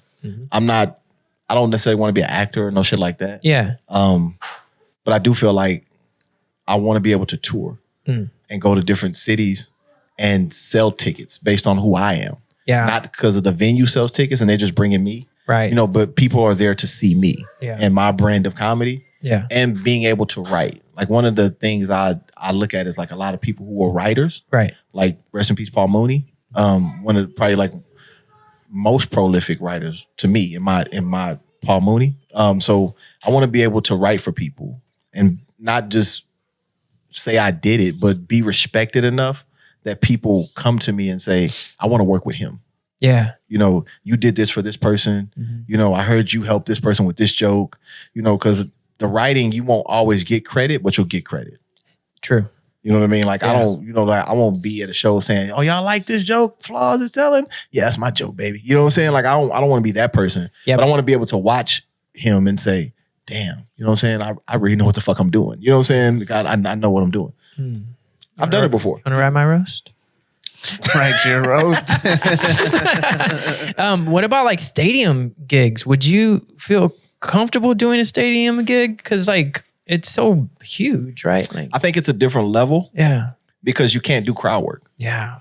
You know, like, and it's like you have to do material that you're not waiting on a response per se. Yeah, because there's so many people. Because there's so many people. Yeah. You know, like you gotta like have a certain level of material. But I do feel like that's part of touring. Yeah. And if I can get to a level of, hey, I need to be at the Majestic because I'm gonna sell this many tickets. True. Yeah. You know, like I feel like that's a part of success. Yeah. In the sense of, Like I love the LOL, but like I'm gonna sell way more than I can get there. now me, I would try to do my touring based on venues that I really fuck with. And then financially. Like I'll come to San Antonio and I'll do the LOL. And then maybe I'll do another date at the Majestic later on down the line. You know what I'm saying? Like, so I can show love to the LOL because they show me love and then also get my coins. You know what I'm saying? But I want to do shows at Upstage because Upstage showed me love in the beginning. But I also understand that if I do a show Upstage, it's only going to be so many people because it's going to sell out. You know, like it's only, I think 150 at that location. I think Michelle's was like 200 something at the Southtown. But even if you sell it out, it's just, for me, like, I feel like if I was at that point in my career where I wanted to be, this is for the venue. Yeah. More so than me. You know, like, because I know I'm gonna get my coins off the top. You know, like, but I want people to be able to come to your venue and say, damn, this shit is nice. And because you live here in the city, you'll go again. Even though I'm not there, you'll be more prone to go again because you enjoyed the experience at that venue. Right. But I brought them in the first time and then they stayed. You're welcome. We should get that picture of Russ at the Majestic and put Kwasi's face over his. Oh yeah. That's the goal. That's the goal. Do you see that? Do you see that as a possibility? Jesus. Yeah. I mean, like, I have moments where I can see it. Yeah. Like sometimes if I'm on stage, especially if, like, when you do sold out shows, right? And like the room is packed, even if it's a small sold out show, right? Just the room is packed, and you're kind of like having that moment on stage, and you're watching the people react to you, and they're all kind of like tuned into you, and they're all just like, you know, they're staring with this awe. They're following you. Yeah. So I have those moments, and sometimes when I watch comedy specials, I'm like, damn, man, it's gonna be crazy when I get to that place. Yeah. You know, or like walking on stage in fucking New York and everybody going crazy. Yeah. You know, like, or walking on stage at this place and everybody going crazy because it's you. Yeah. Hell yeah. That shit brings a smile to my face. Just thinking about it. Because you're going to think, I feel like even now, like when I do certain shows now, I think about the open mic days. You know, the days I was grinding and I wasn't that funny. Right. So I feel like I'll reflect to that. Man, because I grew up here, I do a lot of reflecting. Yeah. I'll drive places and be like, damn, I remember when I was in school. I remember when this was the shit. You know what I'm saying? Like, I'm just driving around reflecting. So I feel like because I'm older, once that success does come, that's what I'm going to do. I'm going to reflect on the days I didn't have it. Like, but that's the importance of the mic days, right? A lot of people want to, let me build up my... They want to skip them steps. Yeah, let me build up my presence online and then I'll sell a show. Because then I'm going to... But I don't think, it's realized that... Man, the rigmarole of the old mics is where the work is. Is you look back and you're like, those were the good old days. Damn, man, that was fucking fun. You're gonna look back on like a kid, in the sense of like being an adult. Yes, like now I remember being open mic because there was no pressure. Right. Like you put pressure on yourself because you was trying to get somewhere, but now that you're in that place, you're like, damn, those days was like I could fail, I could like do whatever I wanted. Like sometimes comics get ahead of themselves. Like y'all got y'all merch, right? Which is good. Yeah. Because you're on a podcast and when you wear the merch, it tells people you have a podcast. Right. But comics will come up with merch before they actually have jokes. Yeah. So it's like, I just bombed at the Elbow Room, but I'm also like, hey, come buy my shirt. Right. You know, it says the N-word on it.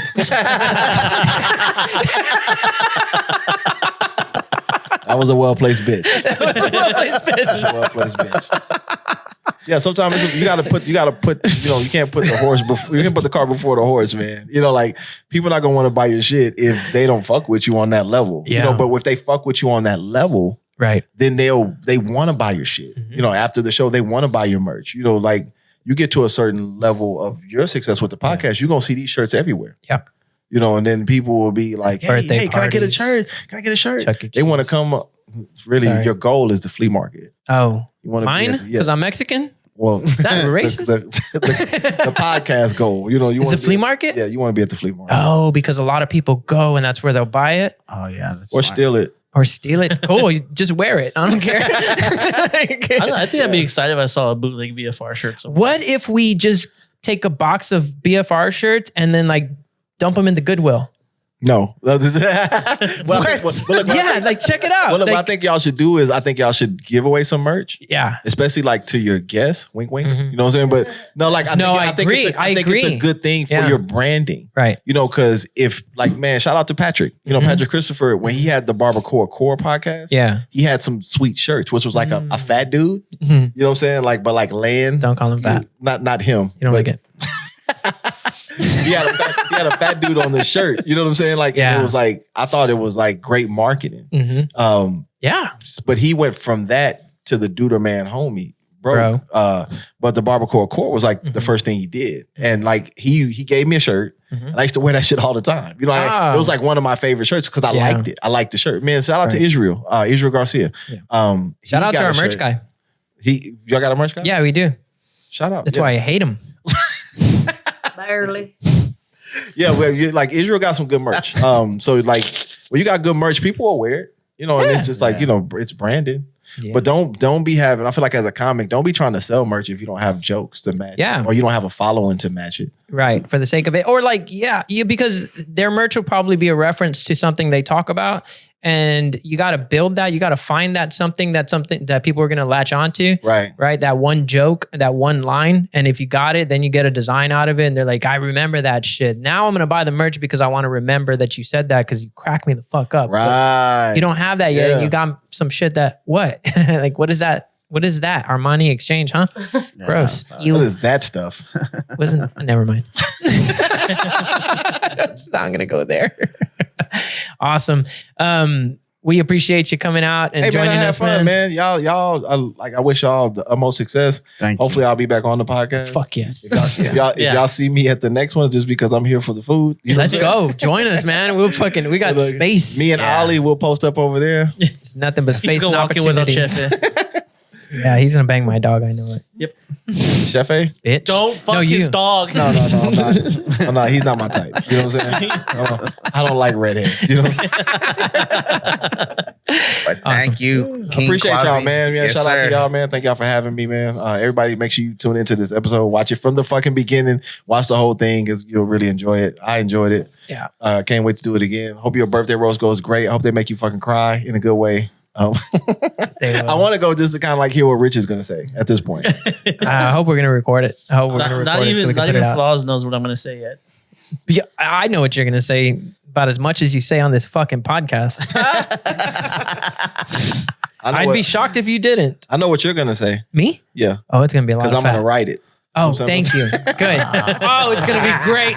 It's gonna be murderous. Because I'm going to write it. Yeah. Oh man. Yep. I mean, I already have a stage joke because we have so many fat people on there. Damn. Yeah, it's gonna be fun.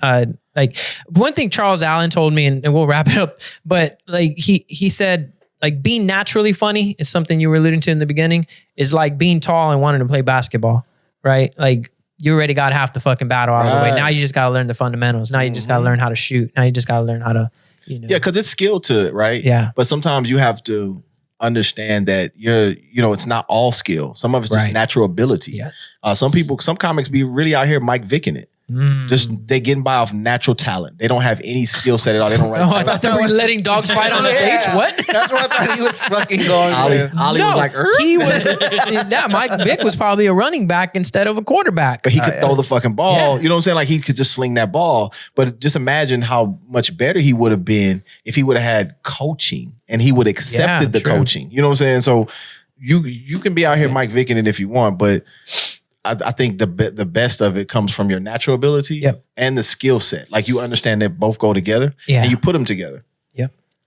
All right, you'll see me out there at the mic soon. Let's fucking go. I won't see you at the elbow room because that you going to jail if you go there. I'm going to elbow room. That's a Berto gig, right? Yeah. Oh, Berto wants me there. I'll be there. Oh, he wants you all right. What up, Berto? He does. And the glory hole. Thank you, Kwasi. Thank y'all. Get back at the castle, pole on tuck, if these odds want battle. They gon' eat shells, I'ma feed them ammo. Barrel got big knife, caught a bit Rambo. Pour another cup, baby, go ahead.